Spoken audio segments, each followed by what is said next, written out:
TV5 లేదు, చంద్రబాబు నాయుడు మాదిరి yellow media అంతకన్నా లేదు. వారికి ఉన్న ఈ విష మీడియాలు మాకు లేవు కాబట్టి ప్రజలకు ఇటువైపున స్టోరీ కూడా కరెంట్ ఈవెంట్స్ మీద తెలియాల్సిన అవసరం ఎంతైనా ఉంది కాబట్టి ఇవాళ 3 సబ్జెక్ట్స్ కవర్ చేస్తాం. ఇందులో మొట్టమొదటిది ఎరువులు దొరక్క రైతులు ఎదుర్కొంటా ఉన్న సమస్యలు. నిన్ననే రాష్ట్ర వ్యాప్తంగా వైఎస్ఆర్సీపీ రైతుల తరపున రైతులకు మద్దతుగా రైతులతో కలిసి ధర్నా కార్యక్రమాలలో పాల్పంచుకోవడం జరిగింది. వాటికి సంబంధించిన వివరాలు. అలాగే రెండోది మెడికల్ కాలేజీల ప్రైవేటీకరణకు సంబంధించి చంద్రబాబు నాయుడు వేస్తా ఉన్న అడుగులు, ఏదైతే అన్యాయమైన అడుగులు ఏదైతే వేస్తా ఉన్నాడో, రాష్ట్రానికి తీరని నష్టం చేకూర్చి అడుగులు ఏదైతే వేస్తా ఉన్నాడో వాటికి సంబంధించిన రెండో టాపిక్. ఇంకా మూడో టాపిక్ అంటే ఇంకా ఇవాళ అనంతపురంకు ఆయన పోతా ఉన్నాడు కదా, సూపర్ 6 సూపర్ 7 ఆల్రెడీ చేసేసాము, ఆల్రెడీ సూపర్ హిట్ అని అంటూ ఏ రకంగా ప్రజలను తన అబద్ధాలతో మోసాలతో ఏ రకంగా తాను ప్రజలకు అన్యాయం చేస్తూ ఉన్నాడు అనే దాని మీద మూడో అంశం. సో బై అండ్ లార్జ్ ఈ 3 అంశాల మీద ఈరోజు మీ అందరి ద్వారా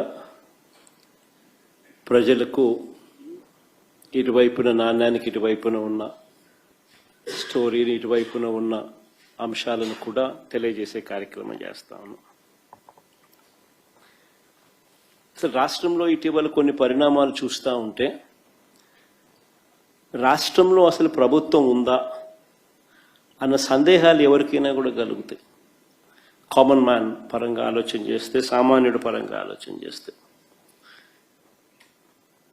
ఎందుకనంటే రాష్ట్రం అన్నది, ఒక గవర్నమెంట్ అన్నది చేయాల్సిన రొటీన్ కార్యక్రమాలు, చేయాల్సిన రొటీన్ బాధ్యతలు, maintenance of law and order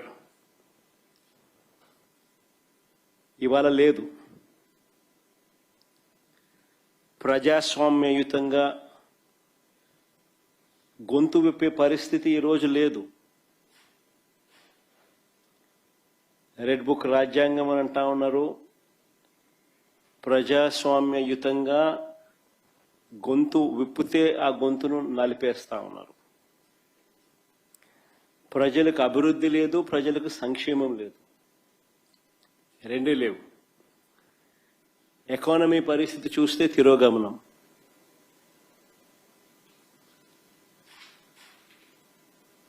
దేశంతో కంపేర్ చేస్తే రాష్ట్ర ఎకానమీ తిరోగమనంలో ఉంది. ప్రజలకు అందుబాటులో ఉండాల్సిన ఏ ప్రభుత్వమైనా ప్రజలకు తన కనీస ధర్మంగా అందుబాటులో ఉంచాల్సిన విద్య, వైద్యం, వ్యవసాయం ఈరోజు ప్రైవేట్ వ్యక్తుల దోపిడీకి ఈరోజు మన కళ్ళ ఎదుటే గురవుతా ఉన్నాయి. ఇవన్నీ ఒక రాష్ట్ర ప్రభుత్వం కనీస బాధ్యతలు ఇవన్నీ. కానీ అన్ఫార్చునేట్గా కనీస బాధ్యతలు కూడా ఈరోజు రాష్ట్ర ప్రభుత్వంలో కనపడని పరిస్థితులు. అందుకని అడుగుతా ఉన్నాం, అసలు ఈ రాష్ట్రంలో పాలన అనేది సాగుతూ ఉన్నది ప్రజల కోసం సాగుతూ ఉందా, లేకపోతే దోపిడీదారుల కోసం ఈ పాలన సాగుతూ ఉందా అన్నది నిజంగా అర్థం కాని విషయమే. ఒక క్వశ్చన్ మార్క్.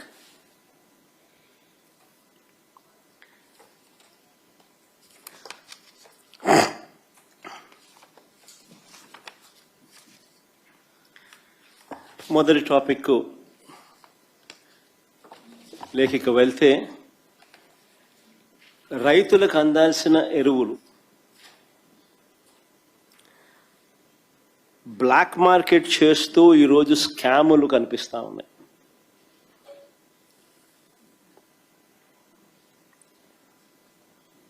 దాన్ని నిరసిస్తూ మా పార్టీకి సంబంధించిన నాయకులు, కార్యకర్తలు రైతులకు తోడుగా నిలబడుతూ రైతుల పక్షాన రైతులతో కలిసి ఆర్డీఓలకు నిన్న అర్జీ ఇచ్చే కార్యక్రమం చేశారు. ఆశ్చర్యం ఏమిటనంటే రైతుల తరపున మేము చేసే ఈ కార్యక్రమం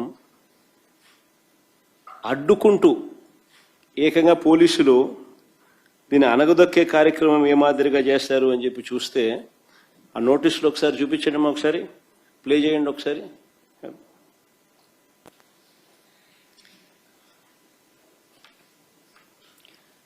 ఆ నోటీసులు ఒకసారి చూస్తే రైతు నాయకులు, మా నాయకులు, కార్యకర్తలు ఇళ్లకు అర్ధరాత్రి పోలీసులను పంపి ఇంట్లో బెదిరించి ర్యాలీలకు వస్తే కేసులు పెడతామని చెప్పి ఏకంగా బెదరగొడుతూ నోటీసులు ఇచ్చారు. కాకాని గోవర్ధన్ సంబంధించిన కాకాని గోవర్ధన్కి ఇచ్చిన నోటీస్ అది. ఇంకా ముందు అమ్మ, ఇది కురసాల కన్నబాబు అన్నకి ఇచ్చిన నోటీస్ అది. ఈ పక్క లేళ్ళ అప్పిరెడ్డికి ఇచ్చిన నోటీసు, అంబటి రాంబాబుకి ఇచ్చిన నోటీసు, ఇంకా అపక్క అనంత వెంకటరామరెడ్డికి ఇచ్చిన నోటీసులు. రైతుల తరపున రైతులకు తోడుగా వైఎస్ఆర్ కాంగ్రెస్ పార్టీ నాయకులు పార్టిసిపేట్ చేస్తే ఇచ్చిన నోటీసులు నేను మీకు చూపిస్తా ఉన్నా. ఏం తప్పు అని అడుగుతా ఉన్నా. అంటే రైతులు ఏమైనా పర్వాలా, ఏమి నాశనం అయిపోతా ఉన్నా కూడా ఎవరు నోరు విప్పకూడదా? ఎరువులు అందని పరిస్థితి కనిపిస్తా ఉన్నా కానీ, ఎరువులు దొరక్క రైతులు అగసాట్లు పడతా ఉన్న పరిస్థితులు కనపడతా ఉన్నా కానీ, ఏ పంటకు గిట్టుబాటు ధరలు రాని పరిస్థితి కనపడతా ఉన్నా కానీ వాళ్ళ తరపున మాట్లాడకూడదా? ప్రజాస్వామ్యం అనేది ఏ రకంగా ఖూనీ కాబడతా ఉందన్న దానికి ఇవన్నీ నిదర్శనాలు. అసలు రైతులు రోడ్డు ఎక్కాల్సిన పరిస్థితి ఎందుకు వచ్చింది? మీరు గన ఎరువులను అందించాల్సిన ఎరువులను అందించి ఉండింటే అసలు ఈ పరిస్థితే ఉండేది కాదు కదా. ఏ రైతు రోడ్డు ఎక్కే పరిస్థితే ఉండేది కాదు కదా.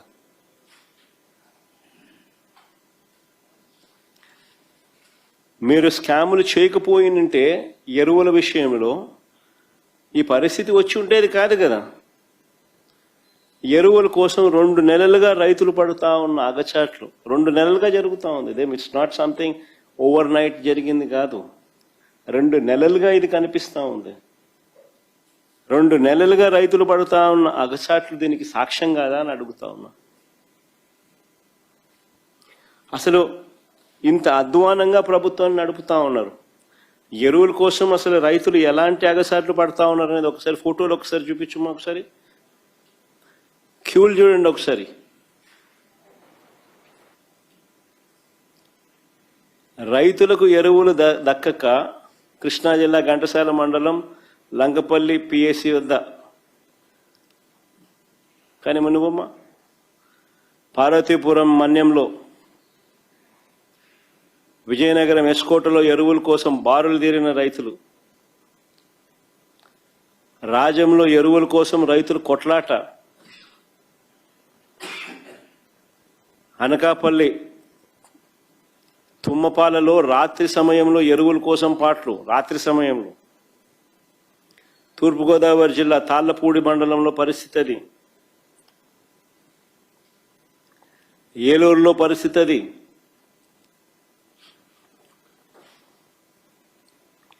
నూజివీడు నియోజకవర్గంలో పరిస్థితి అది,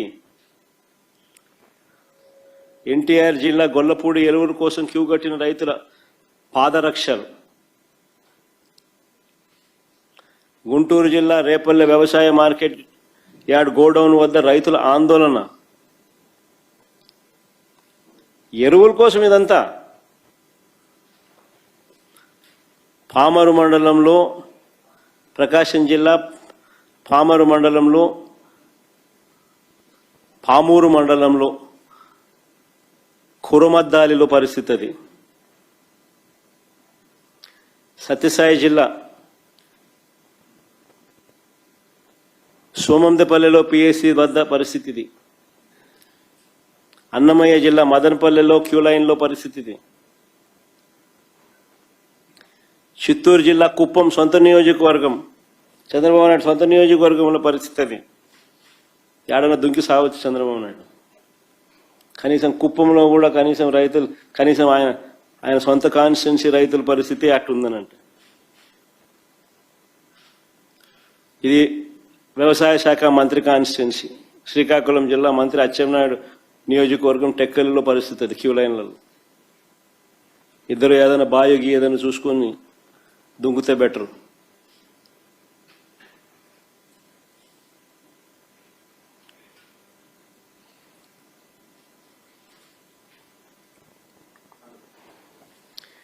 నేను ఒకటే అడుగుతా ఉన్నా మిమ్మల్ని అందరినీ కూడా, అసలు మీ ద్వారా ప్రజలందరినీ కూడా ఆలోచన చేయమని అడుగుతా ఉన్నది ఒకటే. వైఎస్ఆర్సిపి పాలనలో, అంటే మా పాలనలో గతంలో జరిగిన మా పాలనలో వైఎస్ఆర్సిపి పాలనలో 5 ఏళ్లలో ఎప్పుడైనా ఎక్కడైనా రైతులు ఇలా ఎరువుల కోసం రోడ్డు ఎక్కడం ఎక్కడైనా చూశారా అని అడుగుతా ఉన్నా. Simple question.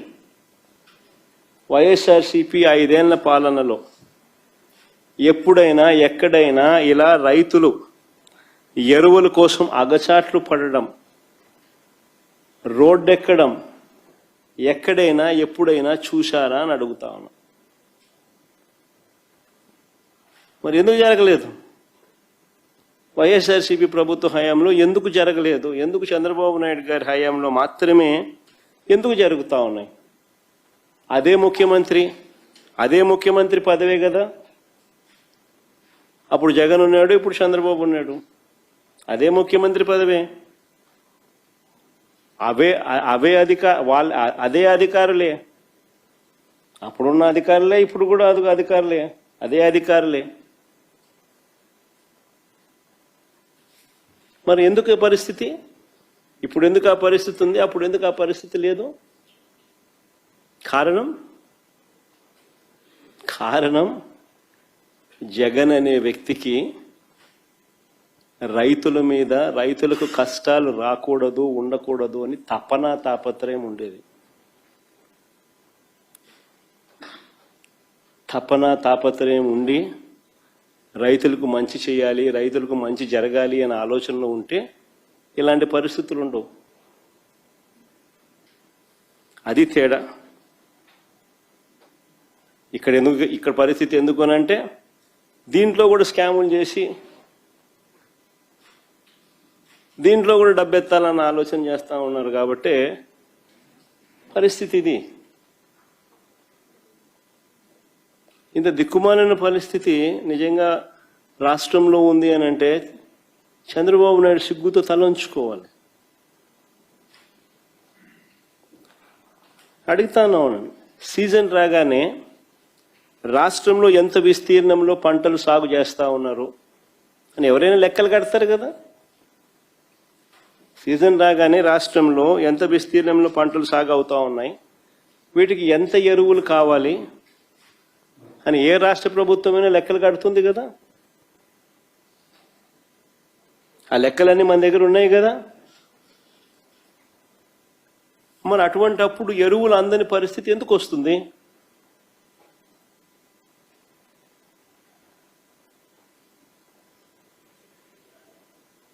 మొన్న ముఖ్యమంత్రి స్టేట్మెంట్ చూశాను, నేను ఆశ్చర్యపోయినా. నేను ముఖ్యమంత్రి గారు అన్న స్టేట్మెంట్, ఈ ఖరీఫ్లో 6,65 లక్షల మెట్రిక్ టన్నుల యూరియాను నేను సప్లై చేశామని, గత సంవత్సరంతో పోలిస్తే 97,000 టన్నులు అధికంగా ఇచ్చామని ముఖ్యమంత్రి స్టేట్మెంట్ ఇది.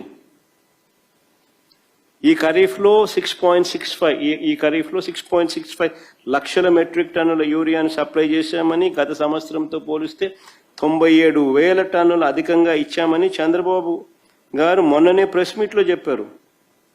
ప్లే చేయమ్మది ఒకసారి ఆయన అన్న మాటలు కూడా.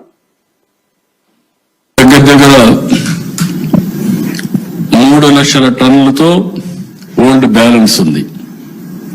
దాంతో కలిపి ఇప్పటికి 6,65,000 మెట్రిక్ టన్నులు యూరియా అందుబాటులో పెట్టాం. గత సీజన్తో పోల్చుకుంటే ఈ రోజు ఈనాటికి 97,000 మెట్రిక్ టన్నుల యూరియా అధికంగా సరఫరా చేశాం.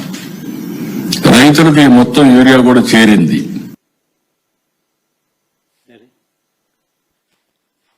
చంద్రబాబు నాయుడు స్వయంగా మాట్లాడుతూ ఉన్న మాటలు ఇవి.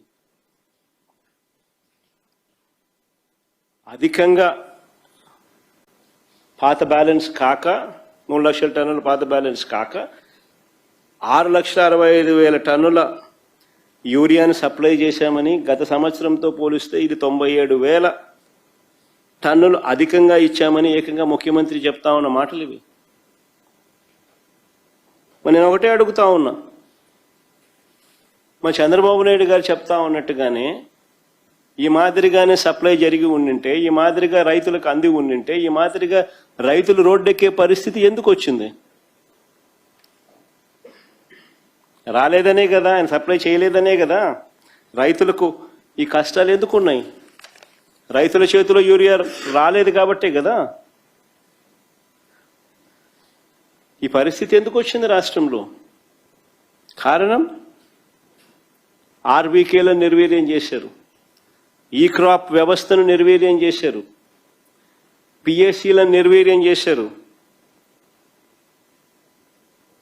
ప్రైవేట్కు ఎక్కువ కేటాయించారు. మరోవైపు ప్రభుత్వం నుంచి వెళ్తా ఉన్న ఎరువులను తెలుగుదేశం పార్టీ నాయకుల దగ్గరుండి దారి మళ్లించి అధిక ధరలకు అమ్ముకుంటా ఉన్న మాట కళ్ళ ఎదుటే కనిపిస్తూ ఉంది. అది కూడా చూపించమ్మా. కర్నూలు జిల్లా ఎమిగనూరులో ఎరువులు పక్కదారి పట్టిస్తూ పట్టుబడిన టీడీపీ నేతలు. పల్నాడు జిల్లా దాచేపల్లి 165 బస్తాలు ఎరువులు అక్రమంగా తరలిస్తూ పోలీసులకు చిక్కిన టీడీపీ నేతలు. యూరియా పంపిణీలో టీడీపీ నేతల అరాచకం. 70 టన్నుల యూరియా మాయం నంద్యాల జిల్లాలో డోన్లో.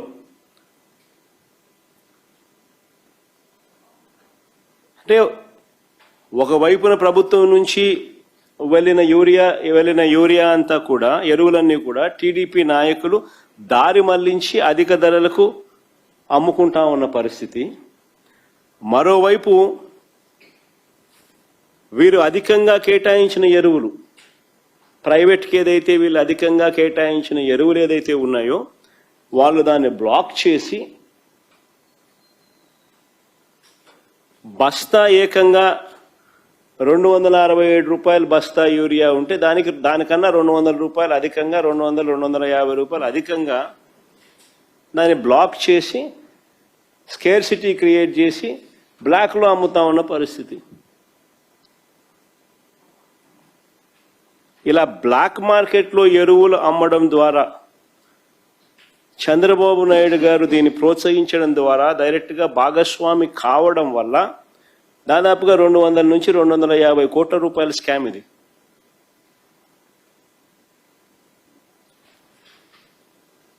రైతులను పీడించి స్కాములు చేసి కింద నుంచి పైదాకా అందరూ పంచుకున్నారు.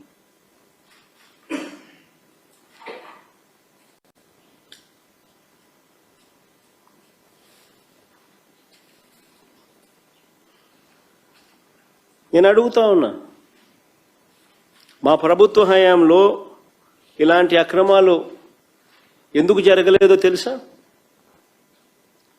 కారణం ఆ రోజుల్లో ఒక భయం ఉండేది.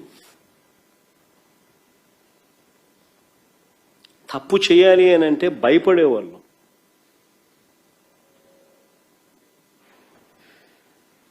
ఈరోజు దగ్గరుండి చంద్రబాబు నాయుడు గారి దగ్గరుండి స్కామ్లో భాగస్వామి అయి దీన్ని ప్రోత్సహిస్తూ ఉన్నాడు. పైపైన మాటలు మాట్లాడతారు, తూతూ మంత్రాలే చేస్తారు తప్ప ఎక్కడా చిత్తశుద్ధితో తనిఖీలు ఉండవు. ఎక్కడ చిత్తశుద్ధితో ఎవరిని కూడా ఎవరి మీద చర్యలు ఉండవు.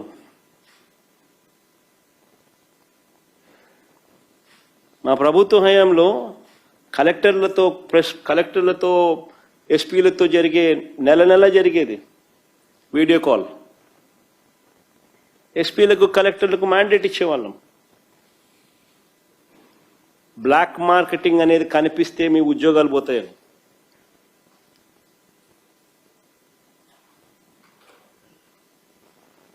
ఈరోజు ఏం జరుగుతా ఉంది?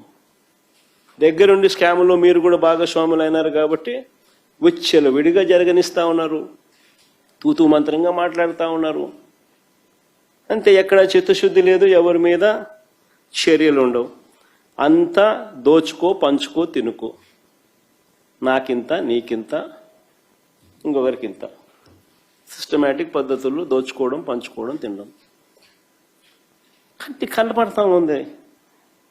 రైతులను ఈ మాదిరిగా ఇబ్బందులు పాలు చేస్తూ, రైతుల జీవితాలతో చెలగాటలాడుతూ స్కాములు చేస్తా ఉన్న ఈ పెద్ద మనుషులు అసలు మనుషులేనా అని అడుగుతా ఉన్నా. మరో వంక ఏ పంటలకు గిట్టుబాటు ధరలు లేవు. ఏ పంటలకు మరో పక్క గిట్టుబాటు ధరలు లేవు. వరి, మిరప, పత్తి, జొన్న, కందులు, మినుములు, పెసలు, మొక్కజొన్న, సజ్జ, రాగులు, అరటి, చీని, కొక్కో, పొగాకు, మామిడి, ఏ పంటలకు కూడా గిట్టుబాటు ధరలు గత సంవత్సరంలో లేవు.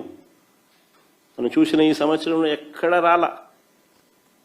చివరికి ఇప్పుడు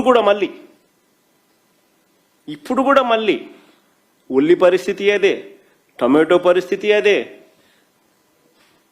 చీనికాయల పరిస్థితి అదే. ధరలు పడిపోయి రైతులు ఆత్మహత్యలు చేసుకుంటా ఉన్న పరిస్థితి. కానీ చంద్రబాబు నాయుడు గారు పట్టించుకుంటారా అంటే లేదు. ఒక స్టేట్మెంట్ తూతూ మంత్రంగా స్టేట్మెంట్ ఇస్తాడు. అది ఫస్ట్ ఆఫ్ ఆల్ ఒప్పుకోడు. రేట్లు లేవయ్యా నాయన అంటే రేట్లు ఉన్నాయంటాడు, అన్నీ బాగున్నాయంటాడు, అందరు కేరింతలు కొడుతున్నారంటాడు. ఫస్ట్ ఒప్పుకోడు. చివరికి ఇంకా ఒప్పుకోక తప్పదు అని అనుకున్నప్పుడు ఒక స్టేట్మెంట్ మాత్రం తూతురు మంత్రంగా మోసం చేస్తూ ఇస్తారు.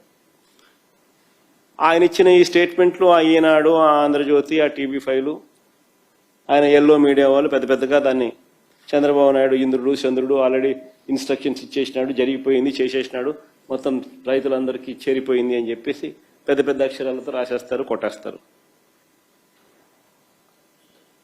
అంత తూతూ మంత్రమే. ఏ రైతుకు మన సమస్యలు తీరవు. మిర్చి విషయంలోనూ అంతే, పొగాకు విషయంలోనూ అంతే, మామిడి విషయంలోనూ అంతే, చివరకు ఉల్లి విషయంలోనూ అంతే. అంతా తూతూ మంత్రమే. ఓ చంద్రబాబు నాయుడు గారు ఎలా ఉంటుంది అనే దానికి కదా ప్రే చేయము ఒకసారి. అది చూడండి ఒకసారి. అది ఆగస్టు 29న ఈనాడు చంద్రబాబు నాయుడు అన్నాడని 1200కు కొనుగోలు చేయాలంటూ చంద్రబాబు ఆదేశాలని. 29 ఆగస్టు. మళ్ళా 7వ తారీఖు సెప్టెంబర్, 7 సెప్టెంబర్ అంటే దాని తర్వాత 10 రోజుల తర్వాత ఇదే ఈనాడులోనే మళ్ళా క్వింటాల్ 201, 219, 300, 400, 600 ఇలా రకరకాల ధరలకు వ్యాపారులు కొనుగోలు చేశారు. అంటే దాని అర్థమైన 1200 అనేది ఉట్టిమాటే కదా.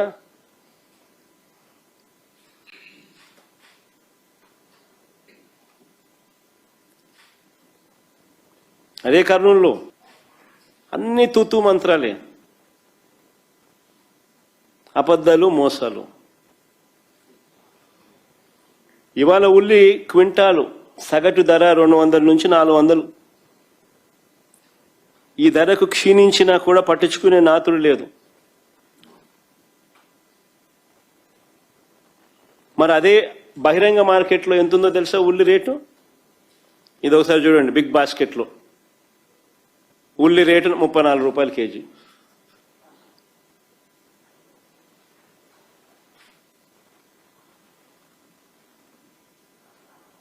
అంటే 3400 క్వింటాలు.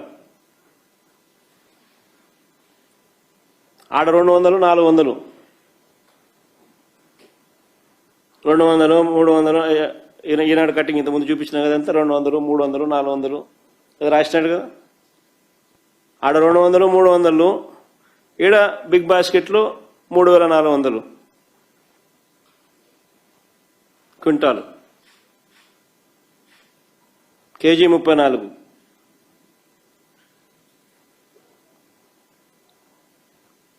అంటే రైతుల జీవితాలతో ఎలా ఆడుకుంటా ఉన్నారని చెప్పడానికి నిదర్శనాలు ఇవి.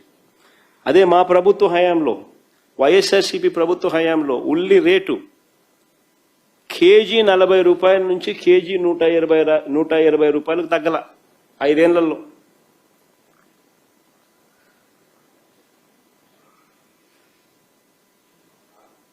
రైతుకు అందే రేటు కేజీ 40 రూపాయల నుంచి కేజీ 120 రూపాయలు. ఒకసారి ఎక్కడో మధ్యలో కొంచెం ఇదైతే 9,000 టన్నులు ప్రొక్యూర్మెంట్ కూడా చేసి మళ్ళా సప్లై కూడా జరిగింది. కోవిడ్ లాంటి సమయాలలో కూడా రైతులకు ఆదుకున్నాం. చీనీకాయల ధర 20 టన్ను 7,000, 8,000, 9,000, బాగొస్తే 12, 14. అదే వైఎస్ఆర్సీపీ హయాంలో కనిష్ట ధర 30,000, గరిష్ట ధర 1,00,000 చినికాయల రేటు.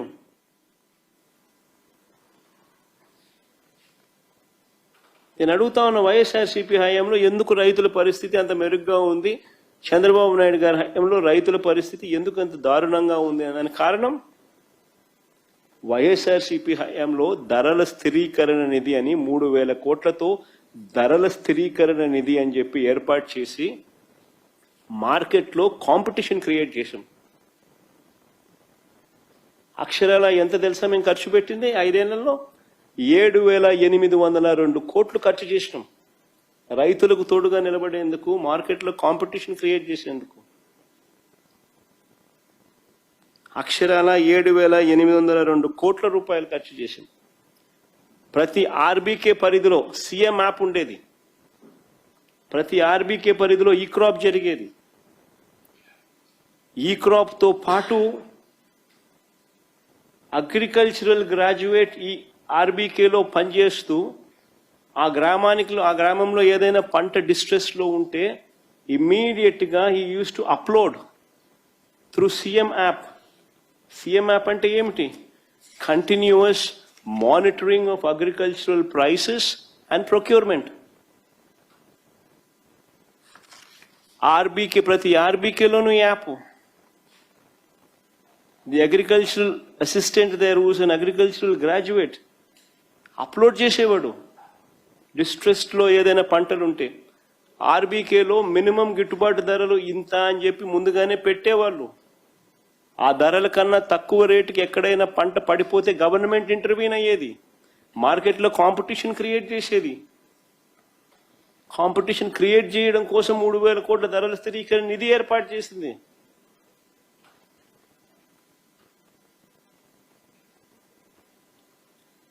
ఈరోజు పరిస్థితి ఏంటంటే ఆర్బీకేలు గాలికి వదిలేసినారు. ఈ క్రాప్ నిర్వీర్యం చేశారు. CM app, continuous monitoring of agricultural price and procurement మూలన పడిపోయింది. ఉచిత పంటల బీమాకు పాతరేసేశారు. పంట నష్టం వస్తే అదే సీజన్ ముగిసేలోగానే ఇన్పుట్ సబ్సిడీ ఇచ్చే విధానం మా హయాంలో జరిగేది. ఈరోజు దానికి మంగళం పాడేశారు. రైతులకు 0 వడ్డీ పథకాన్ని ఎత్తేశారు.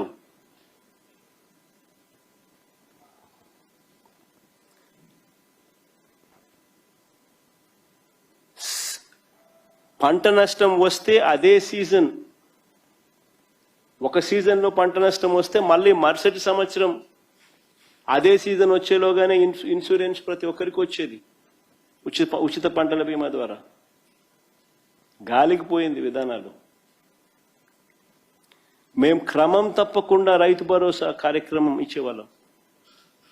క్రమం తప్పకుండా రైతు భరోసా కింద 13,500 రూపాయలు ప్రతి రైతు చేతిలో పెట్టుబడి సహాయం అందేది.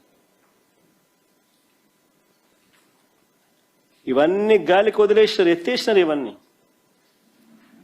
ఎత్తేసి పిఎం కిసాన్తో సంబంధం లేకుండా ఏడాదికి 20,000 రూపాయలు ఇస్తాము అన్నదాత సుఖీభవ అని పేరు పెట్టి అనే మాట చెప్పి, పిఎం కిసాన్తో సంబంధం లేకుండా అన్నదాత సుఖీభవ అని పేరు పెట్టి మేము 20,000 ఇస్తామని చెప్పి మొదటి ఏడాది ఎగ్గొట్టేశారు.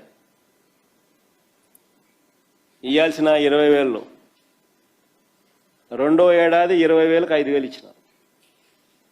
అంటే 40,000కి 5,000 ఇచ్చినారు. రైతుల పరిస్థితి ఇది.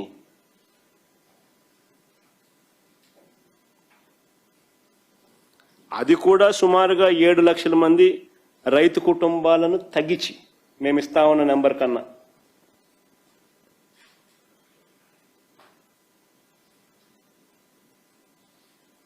నేను చెప్పే ప్రతి మాట వాస్తవం అవునా కాదా అన్నది ప్రతి ఒక్కరు గుండెల మీద చేతులు వేసుకుని ఆలోచన చేయమని అడుగుతాను. ఇవన్నీ మా గత ప్రభుత్వంలో వైఎస్ఆర్సీపీ ప్రభుత్వంలో జరిగాయి కాబట్టి రైతులు తమ గుండెల మీద తాము చేతులు వేసుకుని నిర్భయంగా వ్యవసాయం చేసేవాళ్ళు. ఈరోజు చంద్రబాబు నాయుడు గారి హయాంలో అన్ని రకాలుగా రైతులు నష్టపోతా ఉన్న పరిస్థితులకు కారణాలు ఇవన్నీ కారణాలే.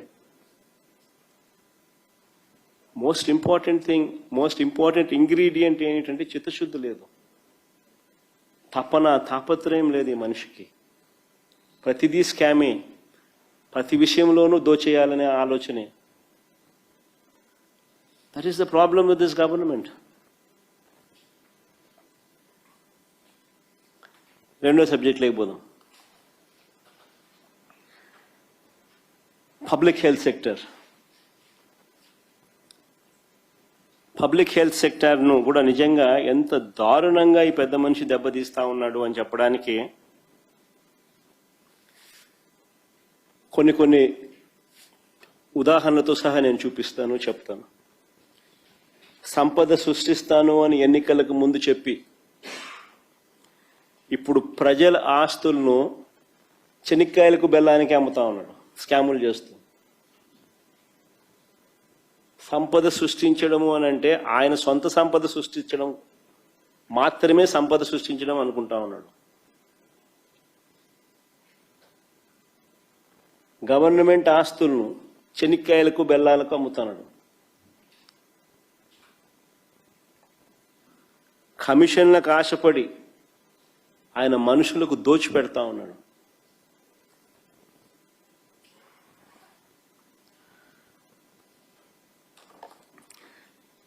ప్రభుత్వ మెడికల్ కాలేజీలను చంద్రబాబు నాయుడు గారు ప్రైవేట్ పరం చేయడము అని అంటే దాని అర్థం ఏమిటి అని అంటే ప్రజల బాగోగుల పట్ల లెక్కలేనితనం అన్నది ఒక కారణమైతే, రెండోది ఏమిటి అని అంటే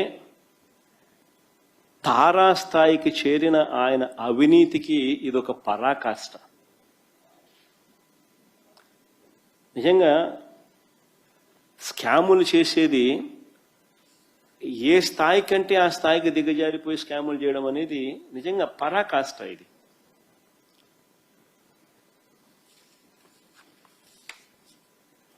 అది నేను చిన్న క్వశ్చన్ అడుగుతాను మీ ద్వారా, ప్రజలందరినీ కూడా ఆలోచన చేయమని చెప్పి సింపుల్ క్వశ్చన్ అడుగుతాను. అసలు గవర్నమెంట్ స్కూల్ ఎందుకు నడుపుతుంది చెప్పండి? అసలు గవర్నమెంట్ స్కూల్ ఎందుకు నడుపుతుంది? ఎందుకు గవర్నమెంట్ స్కూళ్ళు మనకు దేశవ్యాప్తంగా ఎన్ని ఉన్నాయి? రాష్ట్రంలో కూడా 45,000 స్కూళ్ళు ఎందుకు ఉన్నాయి? ఎందుకు గవర్నమెంట్ హాస్పిటల్ ఇన్ని ఉన్నాయి?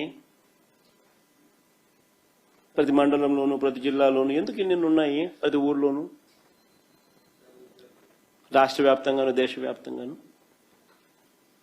ఎందుకు బస్సు కూడా, ఆర్టీసీ బస్సులు కూడా ఎందుకు గవర్నమెంటే నడుపుతుంది చెప్పండి? ఆలోచన ఎప్పుడైనా చేసినారా? ఎందుకనంటే ఇవన్నీ గవర్నమెంట్ చేయకపోతే పేదవాడు, మధ్యతరగతి వాడు ప్రైవేట్ వాళ్లకు దోపిడీకి బలైపోతాడు.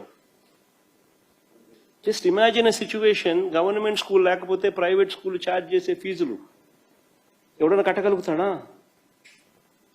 Just imagine a situation where government hospital లేకపోతే ప్రైవేట్ హాస్పిటల్స్, అనైతిక ప్రైవేట్ హాస్పిటల్స్ ఛార్జ్ చేసే రేట్లు తట్టుకోగలుగుతారా?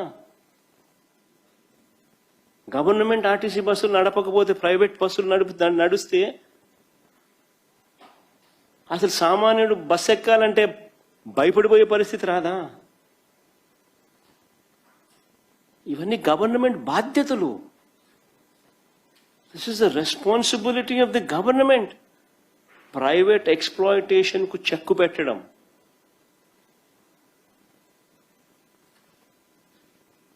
This is the responsibility of the government.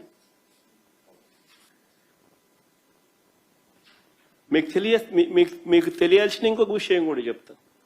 1923 నుంచి 2019 వరకు, అంటే వైఎస్ఆర్సీపీ ప్రభుత్వం వచ్చేదాకా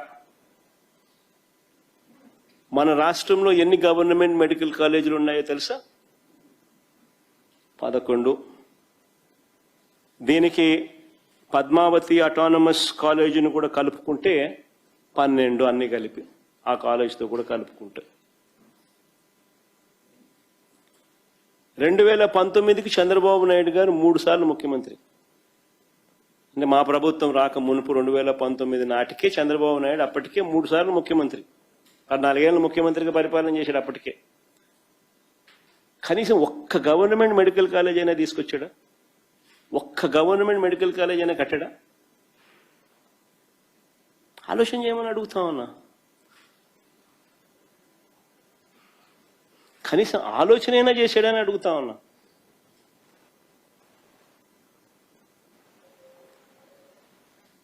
అదే మా ప్రభుత్వం. 2019లో మా ప్రభుత్వం వచ్చింది.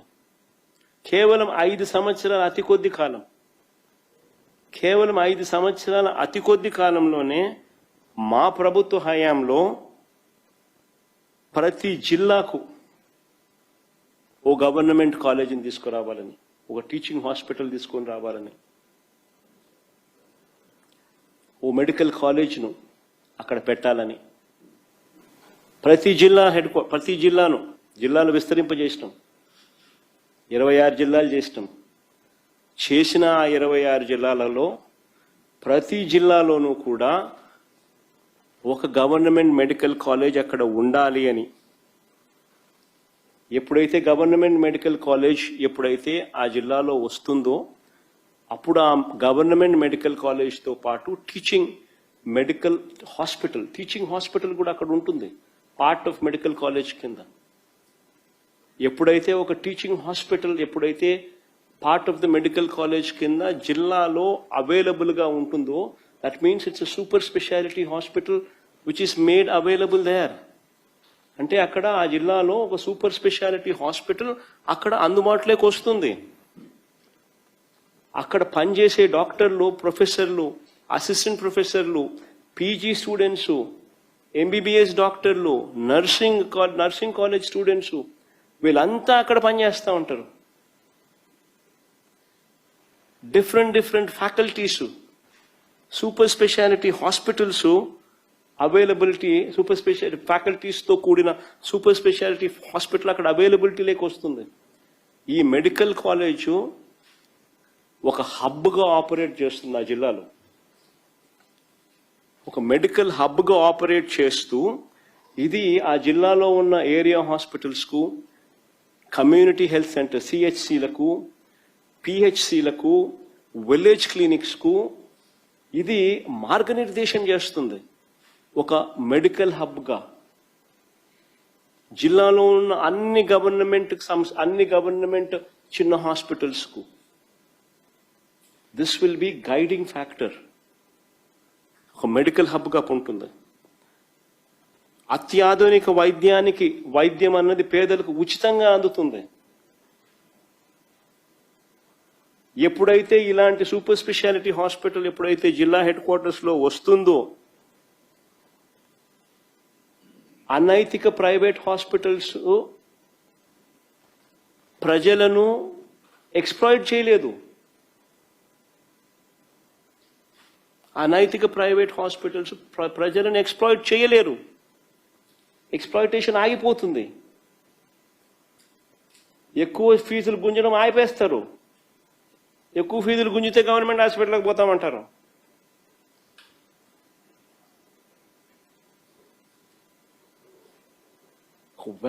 వ్యవస్థ జిల్లాలో బలపడుతుంది. దీంతో పాటు ప్రతి జిల్లాలోనూ అడిషనల్గా మెడికల్ సీట్లు వస్తాయి. దానివల్ల పేదలకు ఉచితంగా సీట్లు వస్తాయి. సగం సీట్లు ఉచితంగా వస్తాయి. మిగిలిన సగం కూడా ప్రైవేట్ హాస్పిటల్స్ కన్నా తక్కువ రేటుకే గవర్నమెంట్లో మిగిలిన సగం కూడా సీట్లు అందుబాటులోకి వస్తాయి. ఒకవైపున క్వాలిటీతో కూడిన ఎడ్యుకేషన్ ప్రజలకు అందుబాటులోకి వస్తుంది, సీట్లు పెరుగుతాయి. మరోవైపున ఒక సూపర్ స్పెషాలిటీ హాస్పిటల్ ప్రతి జిల్లా హెడ్ క్వార్టర్స్లోనూ అవైలబుల్గా ఉంటుంది. ఉండడమే కాకుండా ప్రైవేట్ ఎక్స్‌ప్లాయిటేషన్స్ను పర్మనెంట్గా చెక్కు పెడుతుంది. ఉచితంగా వైద్యం పేదలకు అందుతుంది. ఒక హబ్గా యాక్ట్ అయ్యి సిహెచ్సిలు, ఏరియా హాస్పిటల్స్, పిహెచ్సిలు, విలేజ్ క్లినిక్స్ అన్నీ కూడా అనుసంధానమై ప్రజలకు మెరుగైన వైద్యం ఆ జిల్లాలో మొత్తం అందుబాటులోకి వస్తుంది.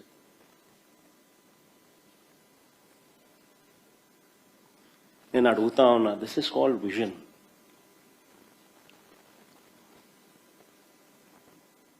ప్రజలకు ఏది అవసరమో, ఏది ఇంపార్టెంటో, ఏది ఖచ్చితంగా చెయ్యాలి అనే దానికి ఒక విజన్.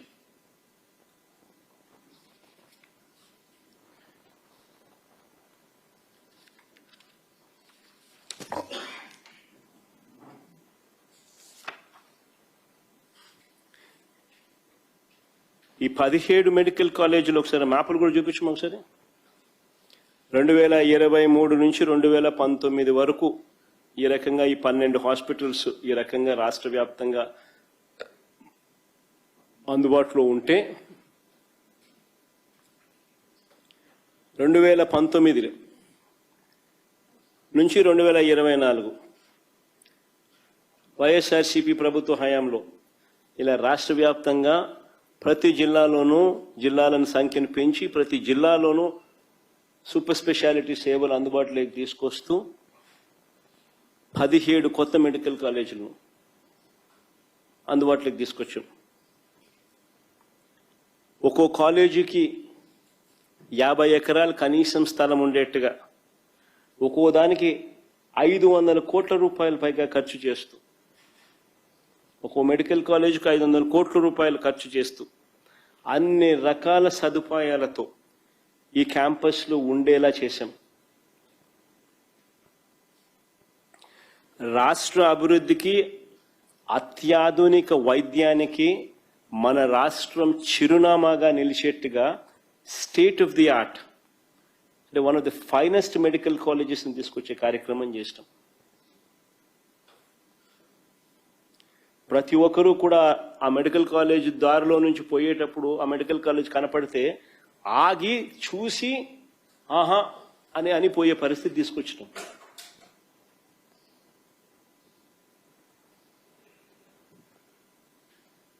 ఒకవైపున కోవిడ్ లాంటి సమస్యలు వస్తే కొన్ని లక్షల ప్రాణాలు వీటి వల్ల కాపాడబడతాయి. అనైతిక ప్రైవేట్ హాస్పిటల్స్ ఎక్స్‌ప్లాయిటేషన్స్ పర్మనెంట్గా చెక్కుబడుతుంది. మరోవైపున గవర్నమెంట్ సీట్లు పెరుగుతాయి, ఉచితంగా అందే సీట్లు పెరుగుతాయి. మిగిలిన 50% సీట్స్ కూడా ప్రైవేట్ కన్నా తక్కువ రేటుకి అందుబాటులోకి వస్తాయి.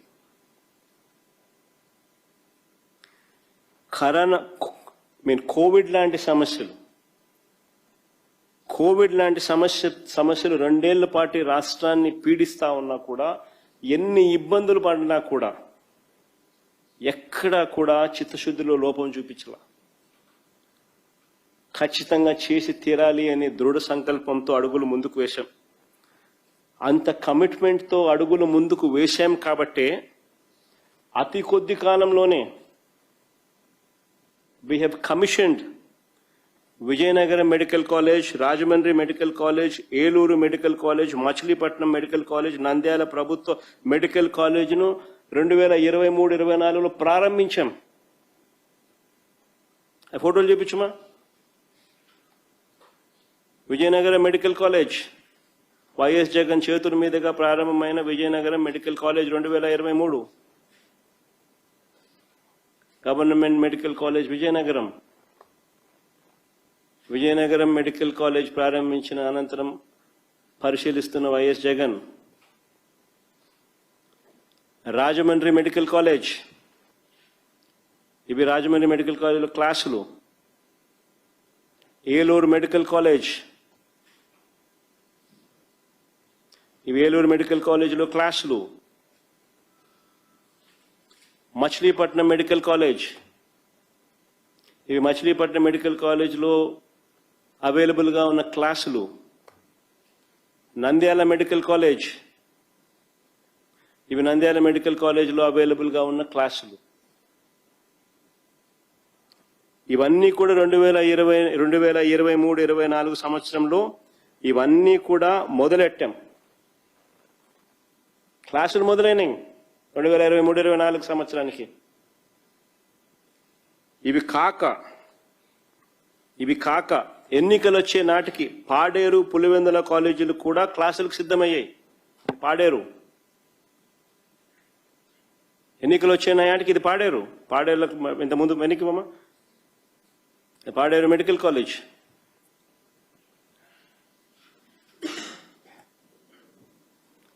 ఇవి క్లాస్ రూమ్లు పాడేరులో.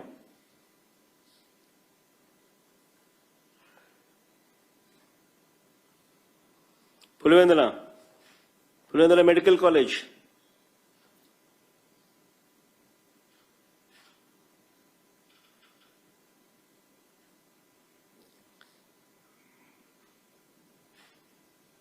పులివెందుల మెడికల్ కాలేజీని ప్రారంభించిన అనంతరం పరిశీలిస్తున్న వైఎస్ జగన్.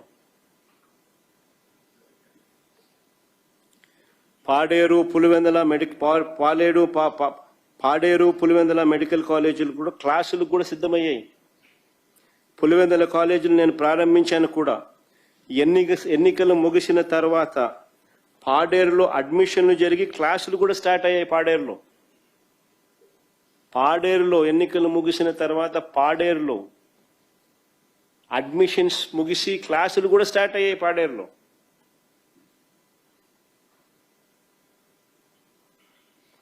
అంటే 7 మెడికల్ కాలేజ్, 17లో 7 మెడికల్ కాలేజీలను క్లాసులను కూడా అందుబాటులోకి తీసుకొచ్చాం. 17లో 7 మెడికల్ కాలేజీ క్లాసులు కూడా అందుబాటులోకి తీసుకొచ్చేసాం. All these are reality. నేను చెప్పే ప్రతి విషయం కూడా ఆధారాలతో సహా చూపిస్తా ఉన్నా.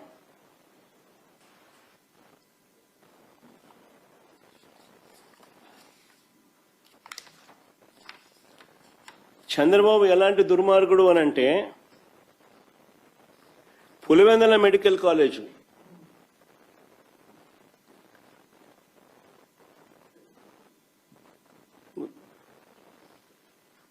చంద్రబాబు నాయుడు ఎలాంటి దుర్మార్గుడు అని అంటే, పులివెందుల మెడికల్ కాలేజీకి ఎన్ఎంసీ అంటే నేషనల్ మెడికల్ కమిషన్ 50 MBBS సీట్లు భర్తీకి గత ఏడాది అనుమతులు మంజూరు చేసింది. Pulivendula medical college, national medical commission పులివెందులలో మెడికల్ కాలేజీకి గత ఏడాది 50 MBBS సీట్లకు భర్తీ చేసుకునేందుకు అనుమతితో గత ఏడాది మంజూరు చేసింది.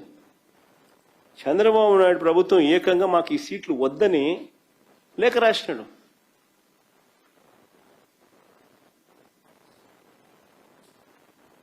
పులివెందుల మెడికల్ కాలేజ్ ఇది ఎంత చక్కగా ఉందో చూడండి.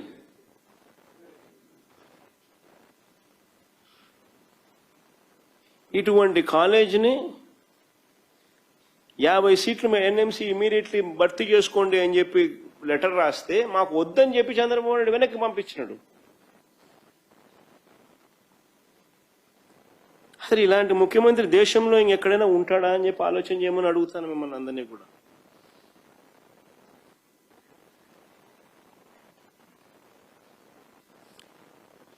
ఇంకో లెటర్ కూడా చూడండి. పులివెందుల మెడికల్ కాలేజ్ మంజూరైన సీట్లు వద్దంటూ ఎన్ఎంసీకి చంద్రబాబు నాయుడు గారు రాసిన లేఖ. Subject withdrawal of letter of permission issued in respect of online application for establishment of new medical college with 50 MBBS seats at Dr. YSR Government Medical College, Pulivendula.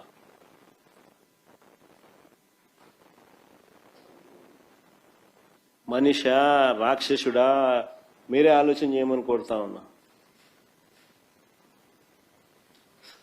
నేను చెప్పే దాంట్లో మానవత్వం ఉన్నోడు ఎవడైనా చేస్తాడా?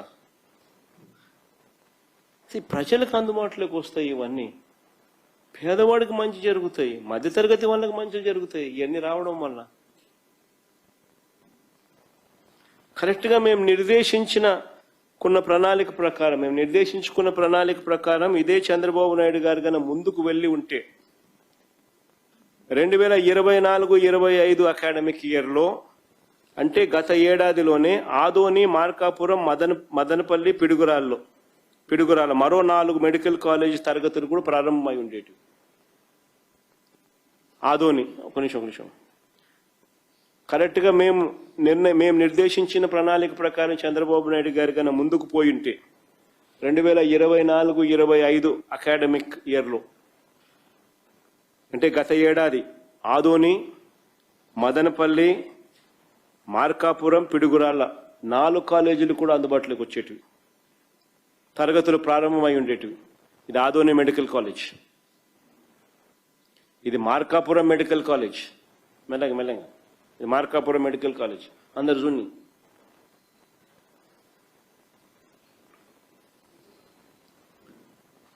ఇది మదనపల్లి మెడికల్ కాలేజ్,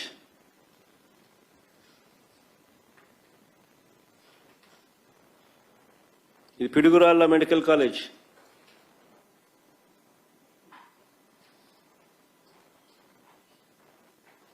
అంటే దానికి మేము దిగిపోయే నాటికి ఈ కాలేజీలన్నీ కూడా ఏ దశలో ఉన్నాయో మీకు ఇంతకుముందు చూపించిన.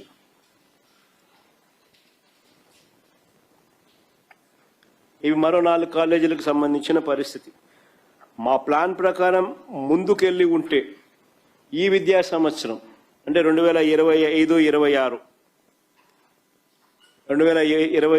ఈ విద్యా సంవత్సరం 2025-26లో మరో 6 మెడికల్ కాలేజెస్, అమలాపురం, బాపట్ల, నర్సీపట్నం, పార్వతీపురం, పాలకొల్లు, పెనుగొండ. అవి ఫోటో చూపించమా. ఇది అమలాపురం మెడికల్ కాలేజ్, ఇది బాపట్ల మెడికల్ కాలేజ్, ఇది నర్సీపట్నం మెడికల్ కాలేజ్, ఇది పార్వతీపురం మెడికల్ కాలేజ్,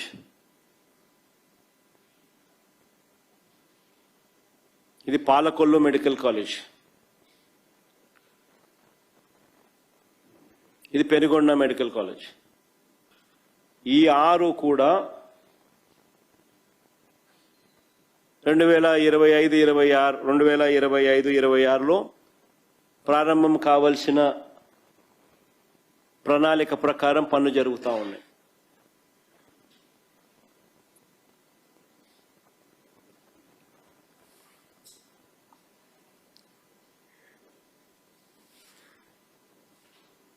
మా ప్రభుత్వం వచ్చే నాటికి రాష్ట్రంలో ఉన్న ఎంబీబీఎస్ సీట్లు 2360 సీట్లు.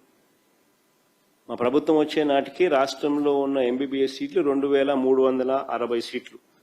ఈ కొత్త మెడికల్ కాలేజీల ద్వారా అడిషనల్గా మరో 2550 మెడికల్ కాలేజ్, అంటే మోర్ దెన్ డబుల్.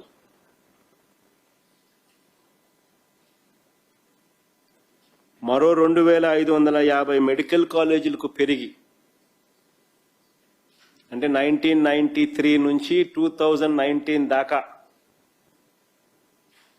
రాష్ట్రంలో ఉన్న మెడికల్ కాలేజ్ సీట్లు 2360 అయితే కేవలం వైఎస్ఆర్సీపీ 5 సంవత్సరాల కాలంలో ప్లాన్ చేసింది అమలయ్యి ఉంటే మరో 2550 సీట్లు పెరిగి 4910కి చేరుకుంటాయి.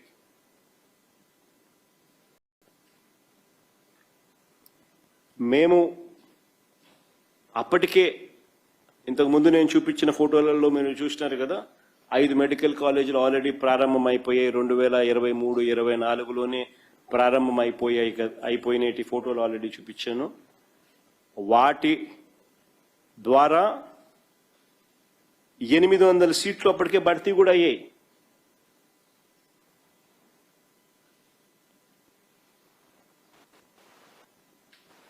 ఐదు ఇంటూ 150 750. పాడేరులో మరో 50 సీట్లు భర్తీ కూడా అయ్యాయి. పులివెందల్లో కూడా నేను ఒప్పుకొని ఉంటే ఇంకొక 50 వచ్చేటి ఈ పాటికి. అప్పటికే మేము ఆ సంవత్సరానికి దిగిపోయే సంవత్సరానికి వచ్చేటివి.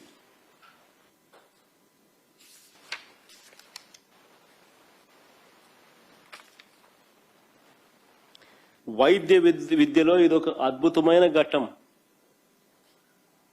ఎక్కడ జగన్కు క్రెడిట్ వస్తుంది అని చెప్పి ఏకంగా దీన్ని దెబ్బతీయడం ఎంత మటుకు సమంజసం అని అడుగుతా ఉన్నా. ఎక్కడ క్రెడిట్ వస్తుంది అని చెప్పి రాష్ట్ర ప్రజలకు తీరని అన్యాయం చేయడం ఎంత మటుకు ధర్మం అని అడుగుతా ఉన్నా.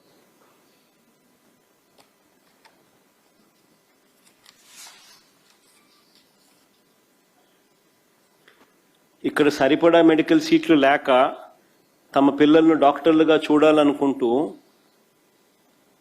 చాలా అగచాట్లు పడుతూ మన కళ్ళ ముందరనే మన పిల్లలు జార్జియా, యుక్రెయిన్, రష్యా, ఫిలిప్పైన్స్ ఈ దేశాలకు పోతా ఉన్నాం. మన పిల్లలు పోతా ఉన్నారు అక్కడ చదువుకునే దానికోసం. మరి అలాంటి పరిస్థితుల్లో వీటి అవసరం ఎంత అని చెప్పి ఇంకా తెలుసుకోలేకపోవడం మూర్ఖత్వం కాదా?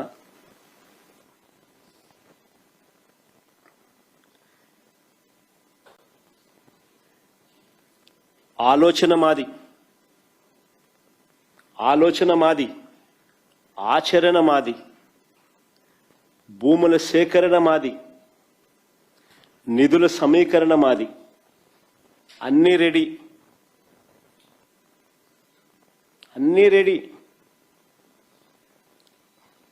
మరి చంద్రబాబు నాయుడు ఎందుకు దీన్ని ముందుకు తీసుకోలేకపోతా ఉన్నానని అడుగుతా ఉన్నా.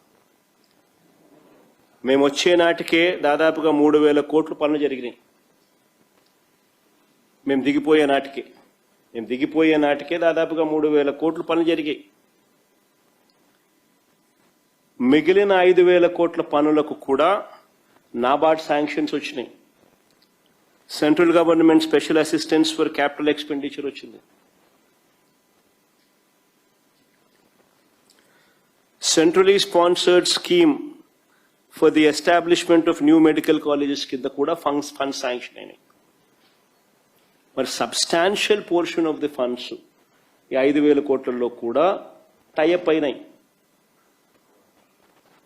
నేను అడుగుతా ఉన్నా, 5 సంవత్సరాలలో 5000 కోట్లు పెట్టలేరాయా?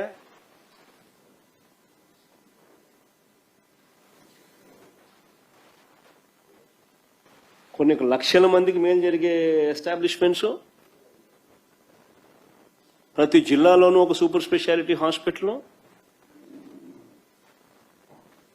సిగ్గుండాలి ప్రభుత్వం ఏదన్నా చేయలేక స్కాములు చేస్తూ ఇటువంటి గవర్నమెంట్ ఆస్తులు అమ్మాలనుకొని చూస్తూ ఉందనంటే. నేను అడుగుతా ఉన్నా, దేశంలో ఏ కాలేజ్ అయినా తీసుకోండి, ఎందుకు మన మంగళగిరిలో ఎయిమ్స్ తీసుకోండి. ఎన్ని సంవత్సరాలు పట్టింది ఎయిమ్స్ కాలేజ్ పూర్తి కావడానికి? ఏ కాలేజ్ అయినా ఎలా చేస్తారు? ఫస్ట్ హాస్పిటల్ కడతారు, తర్వాత అడ్మిన్ బ్లాక్ కడతారు, తర్వాత ఫస్ట్ ఇయర్ క్లాసులు కడతారు, తర్వాత సెకండ్ ఇయర్ క్లాసులు కడతారు, తర్వాత థర్డ్ ఇయర్ క్లాసులు కడతారు, తర్వాత ఫోర్త్ ఇయర్ క్లాసులు కడతారు, తర్వాత ఫిఫ్త్ ఇయర్ క్లాసులు పడతారు. ఏ కాలేజ్ అయినా అంతే, ఎయిమ్స్ అయినా అంతే, ప్రపంచంలో దేశంలో ఎక్కడైనా ఏ కాలేజ్ అయినా ఇట్టే కడతారు. స్లోలీ కడతా పోతా అంటాం, డబ్బులు పెడతా పోతా అంటాం, స్లోలీ జరుగుతా పోతా ఉంటాయి పనులు. ఏం అది 5,000 కోట్లు 5 ఏళ్ళు ఏం చెట్లు పెడతా పోలేమా, ఏమన్నా జరుగుతాయి.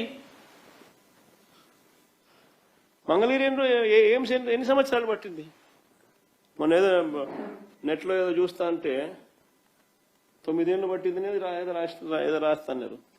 2014 నుంచి 2024-25 దాకా, 24 దాకా, 25 మొన్న ప్రారంభించినట్టున్నారు.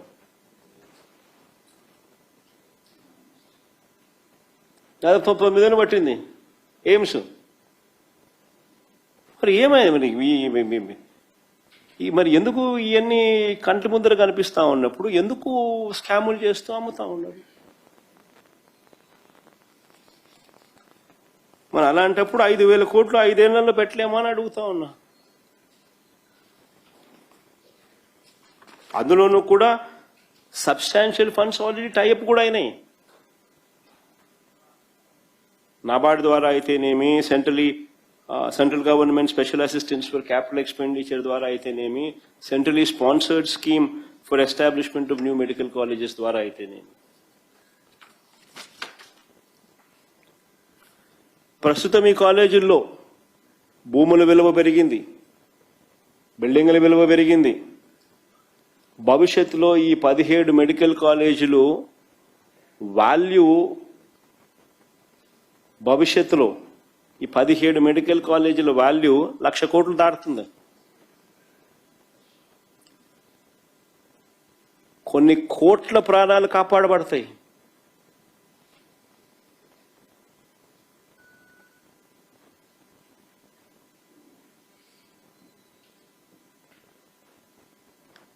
పర్మనెంట్ గా జిల్లా హెడ్ క్వార్టర్స్ లో ప్రైవేట్ ఎక్స్ప్లాయిటేషన్ కు పర్మనెంట్ గా చెక్కుబడుతుంది. అనైతిక ప్రైవేట్ హాస్పిటల్స్ ఎక్స్ప్లాయిటేషన్ పర్మనెంట్ గా చెక్కుబడుతుంది. అతి తక్కువ ఫీజులతో ఉచితంగా డాక్టర్లు వస్తారు.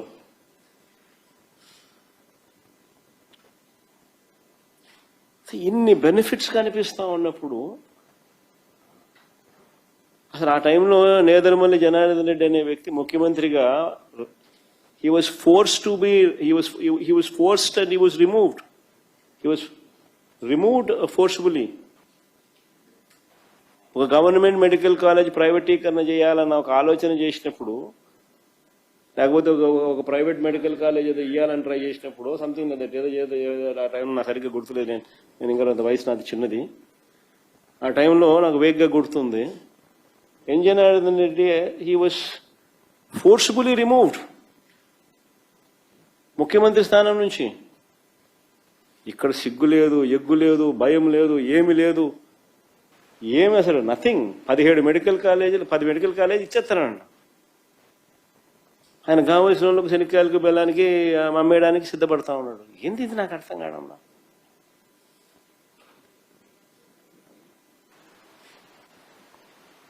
చంద్రబాబు నాయుడు గారు పాలనలో వైద్య ఆరోగ్య రంగం ఏ స్థాయిలో దిగజారిపోయిందనంటే, ఆరోగ్యశ్రీ కూడా ఒక టిపికల్ ఎగ్జాంపుల్. ఆరోగ్యశ్రీ నడపడానికి నెలకు 300 కోట్లు అవుతుంది. 3,257 ప్రొసీజర్లు ఉచితంగా వైద్యం చేయించి 25 లక్షల దాకా ఉచితంగా ఆరోగ్యశ్రీ కార్డు ద్వారా ఉచితంగా వైద్యం అందుతుంది. 5 లక్షల వార్షిక ఆదాయం ఉన్న వారికి అందరికీ కూడా ఈ కార్డు వర్తిస్తుంది. రాష్ట్రంలో 95% మందికి ఆరోగ్యశ్రీ పరిధిలోకి వస్తారు.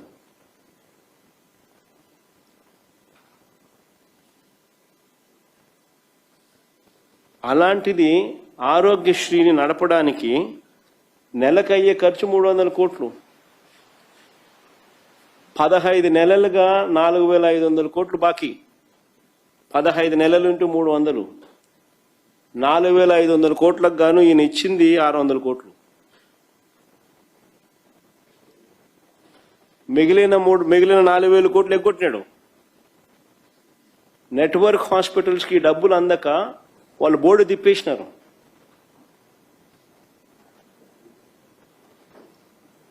ఆరోగ్య ఆసరా అని మా ప్రభుత్వంలో ప్రవేశపెట్టినాం. ఆపరేషన్ అయిన తర్వాత రెస్ట్ పీరియడ్లో కూడా ప్రతి పేషెంట్కు నెలకు 5,000 రూపాయలు ఇచ్చేట్టుగా. డాక్టర్ గన ఈ ఆపరేషన్ అయింది, ఈ పేషెంట్ ఈ నెల పాటు రెస్ట్ తీసుకోవాలని అంటే ఆ రెస్ట్లో కూడా పేషెంట్ ఇబ్బంది పడకూడదని ఆరోగ్య ఆసరా పేరుతో నెలకు 5,000 రూపాయలు ఇచ్చే కార్యక్రమం. రికవర్ అయ్యేదాకా. దానికోసం ఆరోగ్య ఆసరాకు సంవత్సరానికి 450 కోట్లు ఖర్చు అవుతుంది. ఈ 15 నెలలు అంటే 600 కోట్లు పూర్తిగా ఎగ్గొట్టేసినాడు.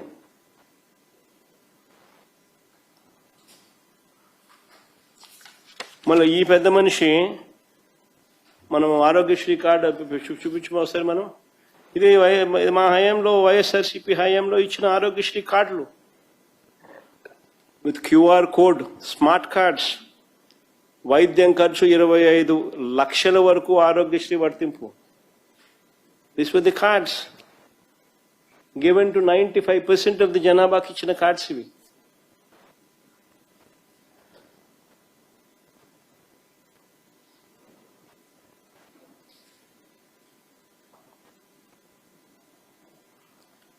ఈ పెద్ద మనిషి చంద్రబాబు నాయుడు కొత్తగా తాను చేస్తున్నది ఏమిటి అని అంటే ఏమీ లేదు.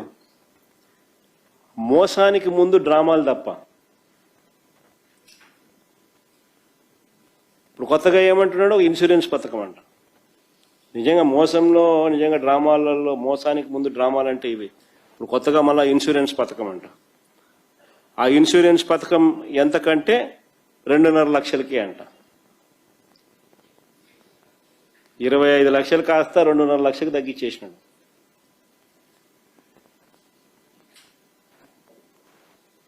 $3,257 ప్రొసీజర్లు 2,500కు తగ్గించేసినాడు. అంటే ఆల్ ద ఎక్స్పెన్సివ్ ప్రొసీజర్స్ అన్ని కటింగ్.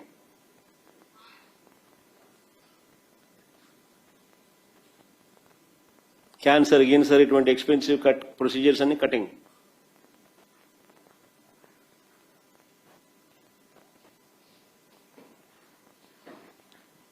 నెలకు 300 కోట్లు అంటే సంవత్సరానికి 3,600 కోట్లు ఆరోగ్యశ్రీకి ఇవ్వడానికి మనసు రాని ఈ వ్యక్తి నిజంగానే 25 లక్షలు అని చెప్పి ఈయన డ్రామాలు ఆడుతూ మోసం చేస్తూ ఒక్కోసారి 2.5 లక్షలు అంటాడు, ఒక్కోసారి 25 లక్షలు అంటాడు. మళ్ళీ ఎక్కడ ప్రజలు తిడతారేమో అని మళ్ళీ ఒకసారి 25 అంటాడు, 2.5 అంటాడు, ఒకసారి 25 అంటాడు. నేను అడుగుతా ఉన్నా ఇదే చంద్రబాబు నాయుడు, నెలకు 300 కోట్ల రూపాయలు చెప్పిన సంవత్సరానికి 3,600 కోట్లు ఇవ్వడానికి మనసు రాని ఈ చంద్రబాబు నాయుడు నిజంగానే 25 లక్షల వరకు ఇన్సూరెన్స్ గాని చేస్తే ఇన్సూరెన్స్ ప్రీమియం 6,000 కోట్లు అవుతుంది.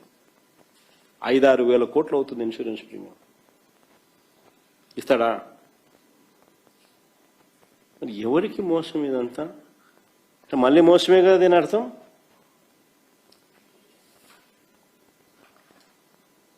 ఆరోగ్య రంగంలో ఎన్నో దారుణాలు చేసినాడు. మేము తీసుకొచ్చిన విలేజ్ క్లినిక్స్ నిర్వీర్యం చేసినాడు.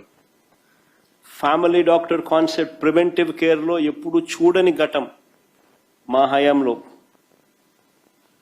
ఫ్యామిలీ డాక్టర్ కాన్సెప్ట్, ప్రతి గ్రామంలోనూ విలేజ్ క్లినిక్ పూర్తిగా నిర్వీర్యం అయిపోయినాయి. గవర్నమెంట్ హాస్పిటల్లో ఈరోజు మందులు లేవు, టెస్టులు లేవు, దిక్కులు లేవు. చివరికి దూదికి కూడా దిక్కులేని పరిస్థితి.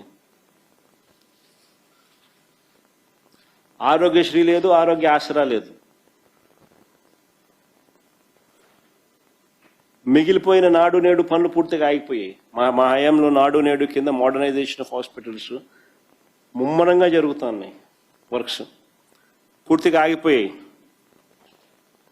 ఇప్పుడు ఇక కొత్తగా గవర్నమెంట్ కాలేజీలను కూడా ప్రైవేట్ పరం చేస్తానంటున్నాడు. నిజంగా ఏ స్థాయిలో చంద్రబాబు నాయుడు గారు వైద్య ఆరోగ్య రంగాన్ని నాశనం చేసినాడు అని అంటే, తురకపాలెం అన్నది చంద్రబాబు నాయుడు ఇంటికి పక్కనే, హార్డ్లీ ఎనీ డిస్టెన్స్. తురకపాలెం అన్నది చంద్రబాబు నాయుడు ఇంటికి కూతవేటు దూరంలో ఉంది. 2 నెలల్లో 43 మంది అంతుపట్టని వ్యాధితో చనిపోతే గుర్తించలేని పరిస్థితిలో చంద్రబాబు నాయుడు సర్కార్ ఉంది.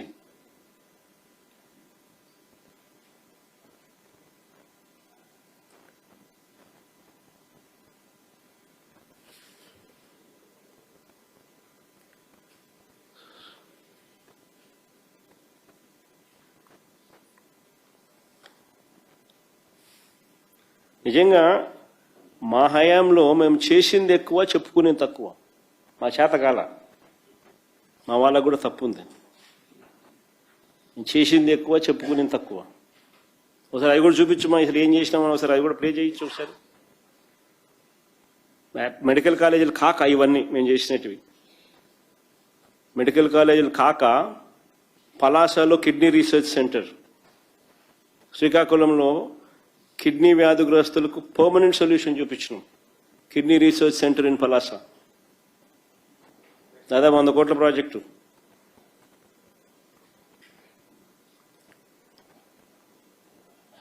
ఇది girls hostel SV medical college Tirupati, institute of mental health at GGH Kadapa, super speciality block at GGH Kadapa. Super speciality block కట్టినాం. చూడ బిల్డింగ్ చూడండి ఎంత చక్కగా ఉంది అసలు. Cancer care center at GGH Kadapa,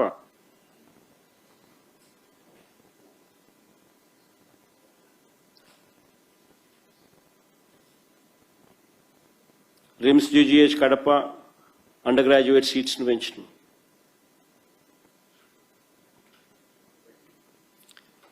కర్నూలులో diagnostic black,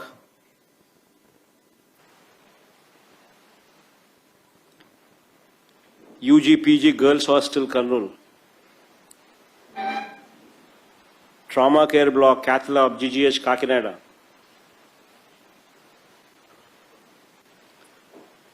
centre for excellence at government hospital for mental care Visakhapatnam, city diagnostic centre and regional drug store Vijayawada,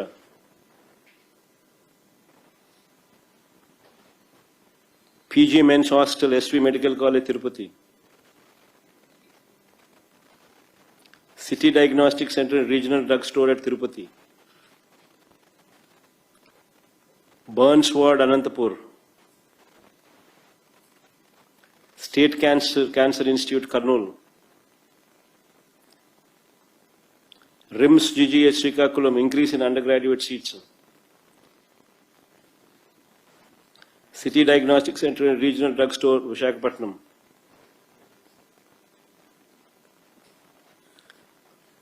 Burns Ward GGH Kurnool,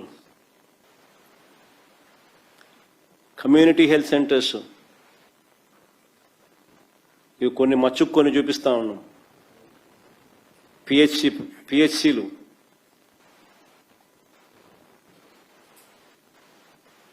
village క్లినిక్లు,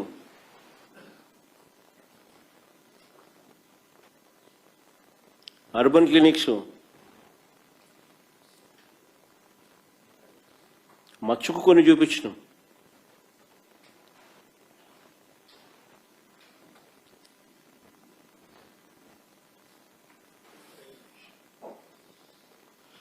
మేము చేసింది మేము చెప్పుకోవడం మా చేత కాదు, అది మా ప్రాబ్లం.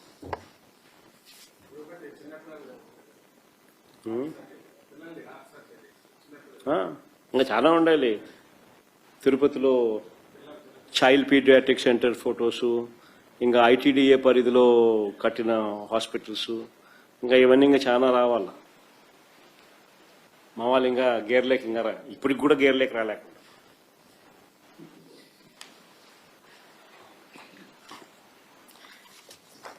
మూడో టాపిక్ లేకపోతాం.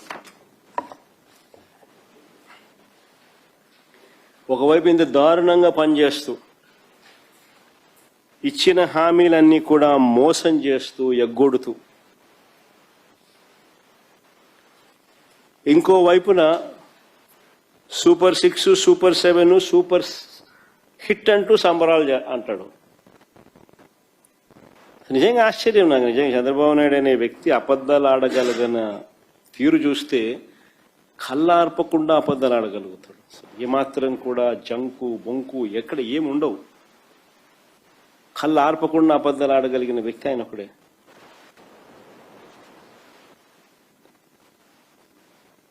ఒకవైపున మోసం చేస్తున్నాడు, ఒకవైపున ఎగ్గొడుతున్నాడు, మరోవైపున సూపర్ 6 సూపర్ 7 సూపర్ హిట్ అంటూ సంబరాలు అంటున్నాడు. ఇది ప్రతి ఇంటికి బాండ్లు పంపించినాడు. బాండ్లు రకరకాల పద్ధతిలో బాండ్లు ఇచ్చినాడు. బాండ్లలో ఏమన్నాడు, ఇది ఫస్ట్ ఈ మాదిరిగా ప్రతి ఫోన్కు ఈ మాదిరిగా ఫస్ట్ ఈ మాదిరిగా ఓటీపీ వస్తుంది. ఆ ఓటీపీలో ఆ బటన్ మనం నొక్కినామనంటే ఏమని రాసినాడు, మెహరాజ్ బేగం షేక్ బాబు, మెహరాజ్ బేగం షేక్ వచ్చింది. బాబు షూరిటీ భవిష్యత్ గ్యారంటీలో మీ నమోదు సంఖ్య సో అండ్ సో నెంబర్, మీ సంక్షేమ వివరాలను ఇక్కడ మీరు బటన్ నొక్కండి, ధన్యవాదములతో టీడీపీ అని చెప్పి ఫస్ట్ మీ ఫోన్కి ఇది వస్తుంది ఓటీపీ. బటన్ నొక్కుతారు. నెక్స్ట్ పోతే ఇది మెహరాజ్ బేగం షేక్, మీ unique code so and so number, వయసు సో అండ్ సో, లింగం సో అండ్ సో, కులం మైనారిటీ, వృత్తి హౌస్ వైఫ్, మొత్తం కుటుంబ సభ్యులు 5, 18 సంవత్సరాల లోపు వయసున్న పిల్లలు 2, 18 సంవత్సరాల వయసు కంటే పైబడిన మహిళలు 2, నిరుద్యోగ వృత్తి యువకులు 0 అని పక్కన ఈ పక్క. ఆడబిడ్డ నిధి కింద 1500 నెలకు, 1800 ఇంటూ 2, 18,000 ఇంటూ 2 36,000. తల్లికి వందనం 15,000 ఇంటూ 2 30,000. అన్నదాత సుఖీభవ ఎవరు మీ ఇంట్లో లేరు కాబట్టి 0. యువగలం మీ ఇంట్లో ఎవరు లేరు కాబట్టి మీకు 0. మీకు ఇది నెక్స్ట్ ఇక్కడ నెక్స్ట్ ఇదేంది 2000, మీకు లబ్ధి 3,30,000 రూపాయలు మీకు లబ్ధి. మొత్తం పొందేందుకు మీ కుటుంబం అర్హత సాధించిందంట. 2024 జూన్ నుంచి ఈ మొత్తం మీ అకౌంట్లో జమ చేయడం ప్రారంభం అవుతుంది అని ఇక్కడ ఆయన ఇచ్చిన భవిష్యత్తు గ్యారంటీ. ఇది బాబు గ్యారంటీ. ఏమన్నాడు, చంద్రబాబు నాయుడు అనే నేను మన రాష్ట్ర ప్రజలు నాపై ఉంచిన నమ్మకాన్ని నిలబెట్టుకుంటానని త్రికరణ శుద్ధితో ప్రమాణం చేస్తున్నాను. 2024లో టీడీపీ అధికారంలోకి వచ్చాక భవిష్యత్తుకు గ్యారంటీలోని వాగ్దానాలను ఎటువంటి వివక్ష లేకుండా నిబంధనలు విధించకుండా అమలు చేయడంతో పాటు మన రాష్ట్ర అభివృద్ధికి పునరంకితమవుతానని ప్రతిజ్ఞ చేస్తున్నాను అని చెప్పి బాండు. తర్వాత నెక్స్ట్ బాండు అమ్మ ఇంకో బాండు ఇది ఇంకో బాండు. ఇది అక్కడికక్కడ ఇల్లు రాసేస్తారనమాట. అక్కడికక్కడికి రాసేసి ఇల్లు ఇస్తారనమాట.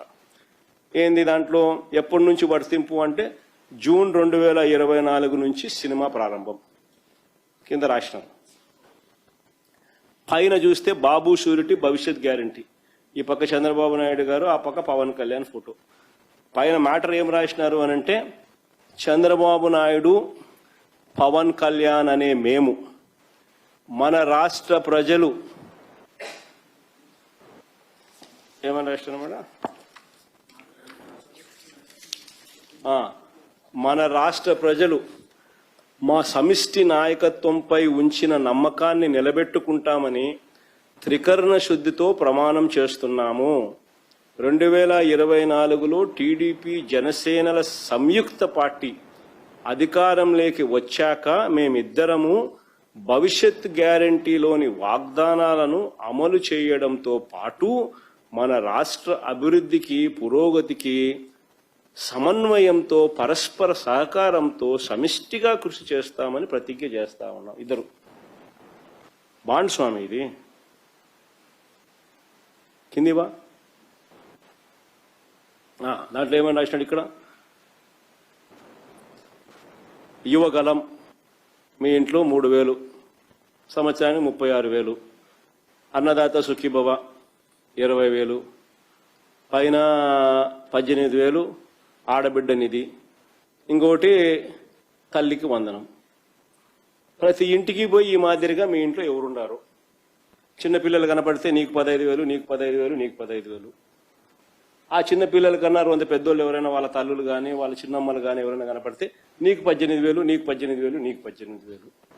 తర్వాత అదే ఇంట్లో ఆ చిన్న పిల్లల వాళ్ళ అమ్మల అమ్మ అంటే వాళ్ళ అత్త కానీ ఆ చిన్నపిల్లల అమ్మమ్మలు అంటే ఆ తల్లికి అత్తలు కానీ ఆ తల్లికి అమ్మలు కానీ వాళ్ళు వస్తే మీ వయసు 40, మీ వయసు 50 ఏళ్ళు కాబట్టి మీకు 48,000. తర్వాత ఆ ఇంట్లో ఏదో 20 ఏళ్ళ పిల్లోడు బయటకు వస్తే నీకు 36,000. ఆ ఇంట్లో నుంచి రైతు వచ్చినాడు అనుకోవడం కండవ కప్పుకొని నీకు అన్నదాత సుఖీబాబా 20,000 పిఎం కిసాన్ ఇచ్చేది కాక అని మళ్ళీ చెప్తాం. అట్లా ఇంట్లో ఎవడు కనపడినా కానీ ఎవరిని వదిలిపెట్టలే. 15,000 నుంచి స్టార్ట్ చేస్తే 48,000 దాకా ఇంట్లో ఎవడు కనపడితే వాళ్లకు ప్రతి ఒక్కరికి చెప్పి బాండ్లు కూడా ఈ మాదిరిగా ఇచ్చినారు. రైట్, నెక్స్ట్ బామ్మ.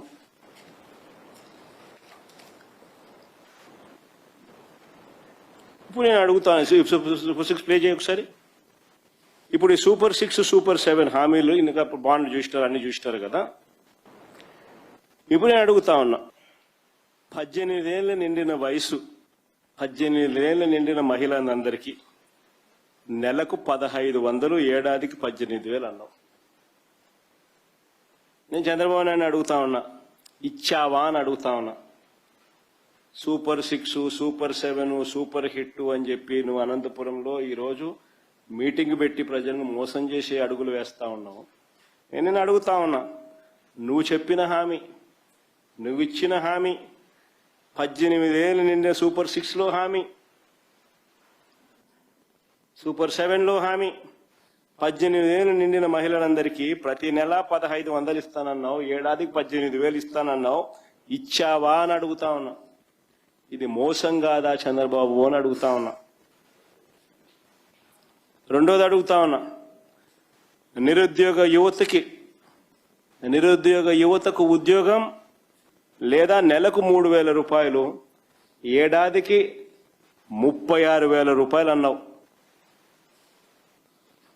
సంవత్సరం అయిపోయింది, ఇది 2వ సంవత్సరం. ఇంతకుముందు తల్లికి వందనం కింద, ఇంతకుముందు ఆడబిడ్డ నిధి కింద ప్రతి మహిళకు నేరేడు సంవత్సరం 18,000 బాకీ, ఈ సంవత్సరం 18,000 బాకీ, 36,000 బాకీ ప్రతి మహిళకు ఆడబిడ్డ నిధి కింద. నిరుద్యోగ యువతకు యువగలం కింద నెలకు 3,000 రూపాయలు, ఏడాదికి 36,000 రూపాయలు చొప్పున ఇస్తానని చెప్పినావు. నేరేడు సంవత్సరం 36,000, ఈ సంవత్సరం మరో 36,000, 72,000 రూపాయలు ప్రతి యువకునికి ఇచ్చావా చంద్రబాబు అని అడుగుతా ఉన్నా. ఇది మోసం కాదా అని అడుగుతా ఉన్నా చంద్రబాబు నాయుడు. ఇది నీ సూపర్ 6, సూపర్ 7లో హామీ కాదా అని అడుగుతా ఉన్నా. 50 ఏళ్లకే పెన్షన్ 48,000 అన్నావు. నేరేడు సంవత్సరం 48,000, ఈ సంవత్సరం మరో 48,000 ప్రతి మహిళకు. ఎగ్గొట్టిన మాట వాస్తవం కాదా చంద్రబాబు అని అడుగుతా ఉన్నా. ఇది మోసం కాదా చంద్రబాబు అని అడుగుతా ఉన్నా.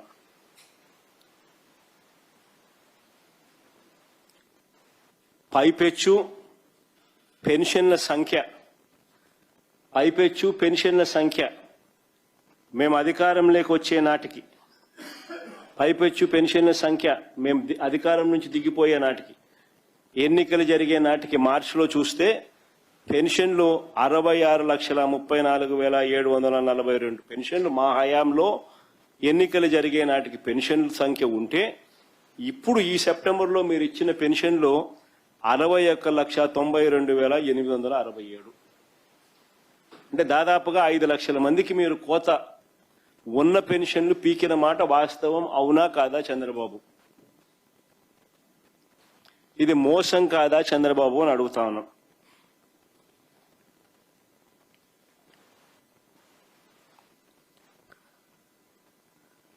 రాష్ట్రంలో ఎక్కడికి వెళ్ళాలన్నా మహిళలకు ఉచితంగా బస్సు అన్నావు. రాష్ట్రంలో ఎక్కడికి వెళ్ళాలన్నా మహిళలకు ఉచితంగా బస్సు అన్నావు. పుట్టింటికి పోవాలన్నా బస్సులో పోవచ్చు, పెళ్లికైనా బస్సులో పోయి రావచ్చు, టూరిజంకైనా బస్సులో పోయి రావచ్చు, గుడికైనా బస్సులో పోయి రావచ్చు. రాష్ట్రంలో ఏ మూలకైనా కానీ బస్సులో పోయి రావచ్చు ఉచితంగా. ఎవరైనా ఆపితే ఏమన్నాడు చంద్రన్న? చంద్రన్న చెప్పాడని చెప్పి, చంద్రన్న ఇచ్చిన హక్కు అని చెప్పని చెప్పారు. మరి ఇది మోసం కాదా చంద్రబాబు అని అడుగుతా ఉన్నా. ఇది అబద్ధం కాదా చంద్రబాబు అని చంద్రబాబు నాయుడు అడుగుతా ఉన్నా. ఏడాదికి 3 గ్యాస్ సిలిండర్లు ఫ్రీ అన్నావు. ఏడాదికి 3 గ్యాస్ సిలిండర్లు ఫ్రీ అన్నావు. నేరేడు సంవత్సరం ఎన్ని గ్యాస్ సిలిండర్లు ఇచ్చినావు ఫ్రీగా అని చెప్పి అడుగుతా ఉన్నా. 1, 2 ఎగ్గొట్టావు. ఈ సంవత్సరం ఇంతవరకు 3 1లే. అంటే మొత్తం 6 గ్యాస్ సిలిండర్లకు నేరేడు సంవత్సరం 3, ఈ సంవత్సరం 3, 6 గ్యాస్ సిలిండర్లకు 1 గ్యాస్ సిలిండర్ ఇచ్చినాం. ఇది మోసం కాదా చంద్రబాబు అని అడుగుతాను.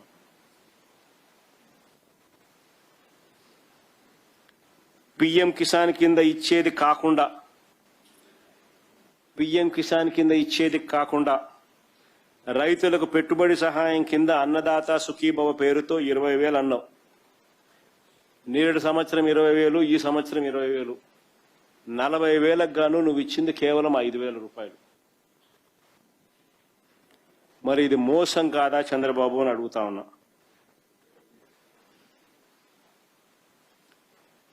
ఎంతమంది పిల్లలుంటే అంతమందికి 15,000 చొప్పున, ఎంతమంది పిల్లలుంటే అంతమందికి 15,000 చొప్పున ఇస్తానన్నావు. తీరా వచ్చేసరికి 30 లక్షల మంది పిల్లలకు ఎగ్గొట్టావు. 15,000 కాస్త కొందరికి 8,000, కొందరికి 9,000, మరికొందరికి 13,000 ఇచ్చిన మాట వాస్తవం కాదా బాబు చంద్రబాబు అని అడుగుతా ఉన్నా. ఇది మోసం కాదా చంద్రబాబు అని అడుగుతా ఉన్నా.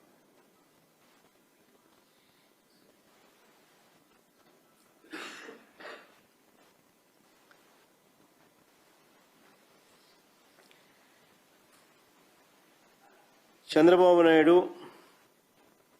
ఒకవైపున తాను చెప్పినేటివన్నీ కూడా చెయ్యకపోగా, మరోవైపున రాష్ట్ర ప్రజలందరికీ కూడా చంద్రబాబు నాయుడు గారు రాక మునుపు వరకు కూడా రాష్ట్ర ప్రజలకు అందరికీ కూడా అందుతా ఉన్న వైఎస్ఆర్సీపీ ప్రభుత్వంలో ఉన్న పథకాలన్నీ కూడా రద్దు చేయడం మోసం కాదా బాబు అని అడుగుతా ఉన్నా. అప్పటిదాకా చంద్రబాబు నాయుడు గారు రాక ముందు వరకు ప్రజలకు అందుతా ఉన్న, అక్క చెల్లెమ్మలకు అందుతా ఉన్న చేయూత పథకం రద్దయిపోయింది, ఆసరా పథకం రద్దయిపోయింది, 0 వడ్డీ పథకం రద్దయిపోయింది, కాపు నేస్తం పథకం రద్దయిపోయింది, ఈబీసీ నేస్తం పథకం రద్దయిపోయింది, నేతన్న నేస్తం పథకం రద్దయిపోయింది, వాహన మిత్ర పథకం రద్దయిపోయింది, జగనన్న తోడు రద్దయిపోయింది, జగనన్న చేదోడు పథకం రద్దయిపోయింది, రైతు భరోసా పథకం రద్దయిపోయింది, ఉచిత పంటల బీమా పథకం రద్దయిపోయింది, పిల్లలకిచ్చే విద్యా దీవెన పథకం రద్దయిపోయింది, పిల్లలకిచ్చే వసతి దీవెన పథకం రద్దయిపోయింది, 9వ తరగతి పిల్లలకు చేతిలో పెట్టే ట్యాబులు రద్దయిపోయినాయి, ఆరోగ్యశ్రీ పథకం రద్దయిపోయింది, ఆరోగ్య ఆసరా రద్దయిపోయింది.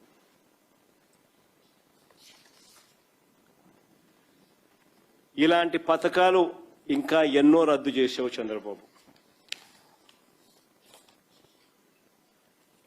నేను అడుగుతా ఉన్నా, ఇవన్నీ మోసాలు కాదా చంద్రబాబు అని అడుగుతా ఉన్నా. చంద్రబాబు చేసిన మోసాలతో, చంద్రబాబు చెప్పిన అబద్ధాలతో, చంద్రబాబు పొడిచిన వెన్నుపోట్లతో ప్రజల జీవితాలు తగలబడుతుంటే, రోమన్ చక్రవర్తి నీరో ఫిడేల్ వాయించినట్టుగా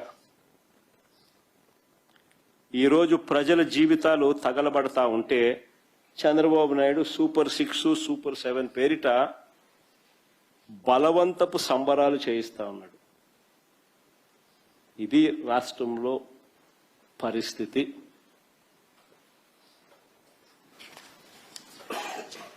చంద్రబాబు నాయుడు గారికి ఒకటి చెప్తా ఉన్నా, అయ్యా చంద్రబాబు,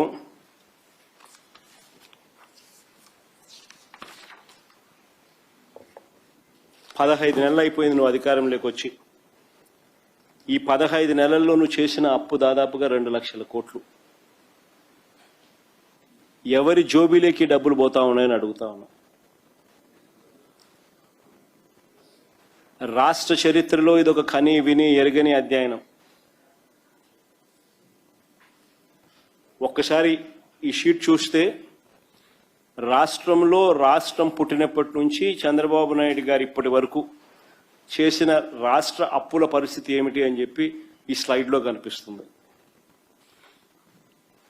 రాష్ట్రం బైఫర్కేట్ అయిన రోజున రాష్ట్రానికి సంబంధించిన టోటల్ అప్పులు, గ్యారంటీడు, నాన్ గ్యారంటీడు అప్పులు మొత్తం అన్నీ కలిపి 1,40,717 కోట్లుంటే ఆ అప్పులు కాస్త చంద్రబాబు నాయుడు గారు దిగిపోయే నాటికి 3,90,247 కోట్లు అయ్యాయి. అంటే చంద్రబాబు నాయుడు గారి హయాంలో రాష్ట్రం స్వతంత్రం వచ్చినప్పటి నుంచి రాష్ట్రం చేసిన మొత్తం అప్పులు, రాష్ట్రం విడిపోయేదాకా చేసిన అప్పులు 1,40,000 కోట్లు అయితే చంద్రబాబు నాయుడు గారు దిగిపోయే నాటికి ఆ అప్పులు 3,90,247 కోట్లకు ఎగబాకాయి. అంటే చంద్రబాబు నాయుడు గారి హయాంలోనే 2,49,350 కోట్లు అప్పు చేశాడు. అంటే compounded annual growth rate of అప్పులు 22.63%. అదే చంద్రబాబు నాయుడు గారి హయాం నుంచి మా హయాంకి వచ్చేసరికి, మా హయాంలో మొదట్లో చంద్రబాబు నాయుడు గారు మాకు విడిచిపెట్టిన అప్పు 3,90,247 కోట్లు అయితే మేము దిగిపోయే నాటికి ఆ అప్పు ఎగబాకి 7,21,918 కోట్లకు ఎగబాకింది. అంటే మా హయాంలో మేము 3,32,671 కోట్లు మేము అప్పు చేశాం. అంటే కంపౌండెడ్ యాన్యువల్ గ్రోత్ రేట్ 13.57%. అంటే మీ హయాంలో మీరు 22.63% కంపౌండెడ్ యాన్యువల్ గ్రోత్ రేట్గా అప్పులు చేస్తే, మా హయాంలో కోవిడ్ లాంటి సమస్యలు ఉన్నప్పటికీ కూడా రాష్ట్ర ఆర్థిక వ్యవస్థ ఇబ్బందులలో ఉన్నా కూడా మేము చేసిన అప్పులు కంపౌండెడ్ యాన్యువల్ గ్రోత్ రేట్ 13.57% మాత్రమే. అదే వైఎస్ఆర్సీపీ చేసిన మొత్తం 5 సంవత్సరాలలో 3,32,671 కోట్లు అప్పు చేస్తే చంద్రబాబు నాయుడు గారు కేవలం ఇప్పుడు తన పాలనలో ఈ 16 నెలల కాలంలో, 15 నెలల ఇప్పుడు తన పాలనలో ఈ 2 ఏళ్ల లోపు తాను చేసిన ఈ పాలనలో ఏకంగా 1,91,361 కోట్లు ఇప్పటికే అప్పు చేసినాడు. అంటే మేము చేసిన 5 సంవత్సరాలలో మేము 3,32,671 కోట్లు అప్పు చేస్తే ఈయన 2 ఏళ్ల లోపే చేసిన అప్పు, 2 ఏళ్ళు కూడా ఇంకా కాల, చేసిన అప్పు 1,91,361 కోట్లు. అంటే 57.5% అప్పులు మేము 5 ఏళ్లలో చేసిన అప్పుకు ఈయన 57.5% అప్పులు ఈ 16-17 నెలల్లో చేసేసినాడు. నేను అడుగుతా ఉన్నా, మరి ఈ డబ్బులన్నీ ఎవరి జోబీలోకి పోతా ఉంటాయి? ప్రజలకేమో పథకాలు రావడంలా, ప్రజల జోబీ లేకపోవడంలా. మీ డబ్బులన్నీ కూడా దోచుకో, పంచుకో, తినుకో అని మీరు మీ వాళ్ళు మీ జోబీ లేకపోతా ఉన్నాయి. కాబట్టే రాష్ట్రానికి వచ్చే ఆదాయం తగ్గుదల కనిపిస్తూ ఉంది. మీ సొంత ఆదాయాలు మాత్రం విపరీతంగా పెరుగుతూ ఉన్నాయి. అందుకనే రాష్ట్రం తిరోగమనంలో ఉంది. ఈరోజు రాష్ట్రంలో ఏ స్థాయిలో రాష్ట్ర ఖజానాను తూట్లు పొడుస్తూ, రాష్ట్రానికి రావాల్సిన ఆదాయాలు ఏ రకంగా దెబ్బ కొడుతూ, సొంత ఆదాయాలు మాత్రమే చంద్రబాబు నాయుడు గారు, ఆయనకు సంబంధించిన మాఫియా నాయకులు పంచుకుంటున్నారు అని అంటే రాష్ట్రానికి సంబంధించిన ఆదాయం ఎక్కడెక్కడ పడిపోతా ఉంది అంటే, ఉచితం పేరిట ఇసుకను దోచేస్తున్నారు. మా హయాంలో సంవత్సరానికి 750 కోట్లు రాష్ట్ర ఖజానాకు ఆదాయం వచ్చేది. ఈరోజు రాష్ట్ర ఖజానాకు 0 రూపాయి రావడంలో ఆదాయం, రేటు మాత్రం మా హయాం కన్నా డబుల్ రేటుకి అమ్ముతాను.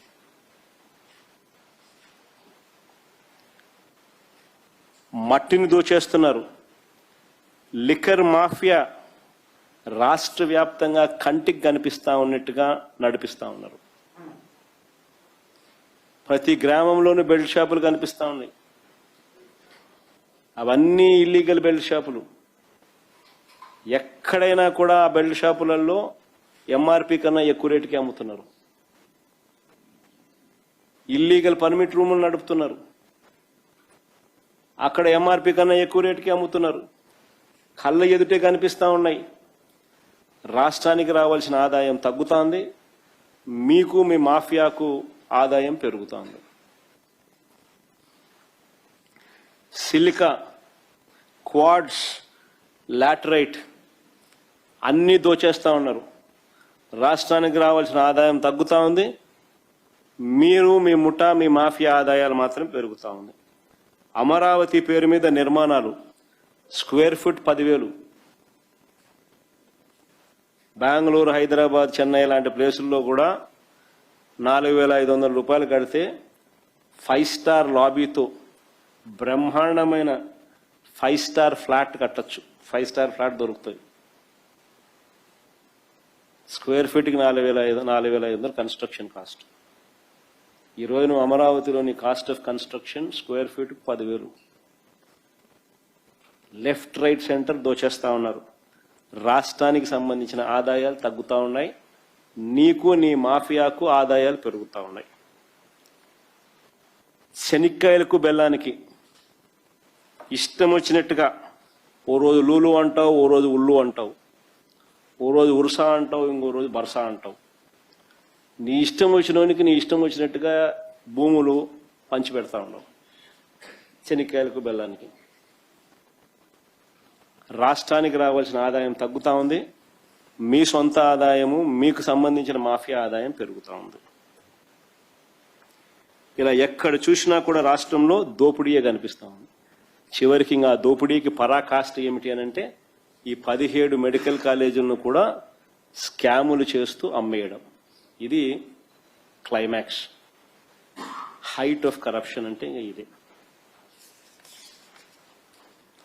నేను ఇవాళ చంద్రబాబు నాయుడు గారికి ఒకటే చెప్తా ఉన్నా, ప్రైవేటీకరణను మేము అడ్డుకుంటాం, అన్ని రకాల పోరాటాలు చేస్తాం, మీ నిర్ణయాన్ని వెనక్కి తీసుకునేంత వరకు ధర్నాలు జరుగుతాయి, ర్యాలీలు జరుగుతాయి, దీక్షలు జరుగుతాయి, నిరసనలు చేస్తాం. నేను కూడా అక్కడక్కడ పార్టిసిపేట్ కూడా చేస్తా. అన్ని రకాలుగా దీన్ని అడ్డుకునే కార్యక్రమం, అడ్డుకునే ప్రయత్నం జరుగుతుంది. నేను ఒక్కనే కాదు, నేను రాష్ట్ర వ్యాప్తంగా రాష్ట్ర శ్రేయస్సు కోరే ప్రతి ఒక్కరికి కూడా పిలుపునిస్తా ఉన్నా, ప్రతి పార్టీకి కూడా పిలుపునిస్తా ఉన్నా, అందరూ కలిసి రండి అని కూడా అడుగుతా ఉన్నా. ఇది రాష్ట్రానికి సంబంధించిన ఆస్తులు. ఈ ఆస్తుల వల్ల ప్రజలకు మంచి జరుగుతుంది.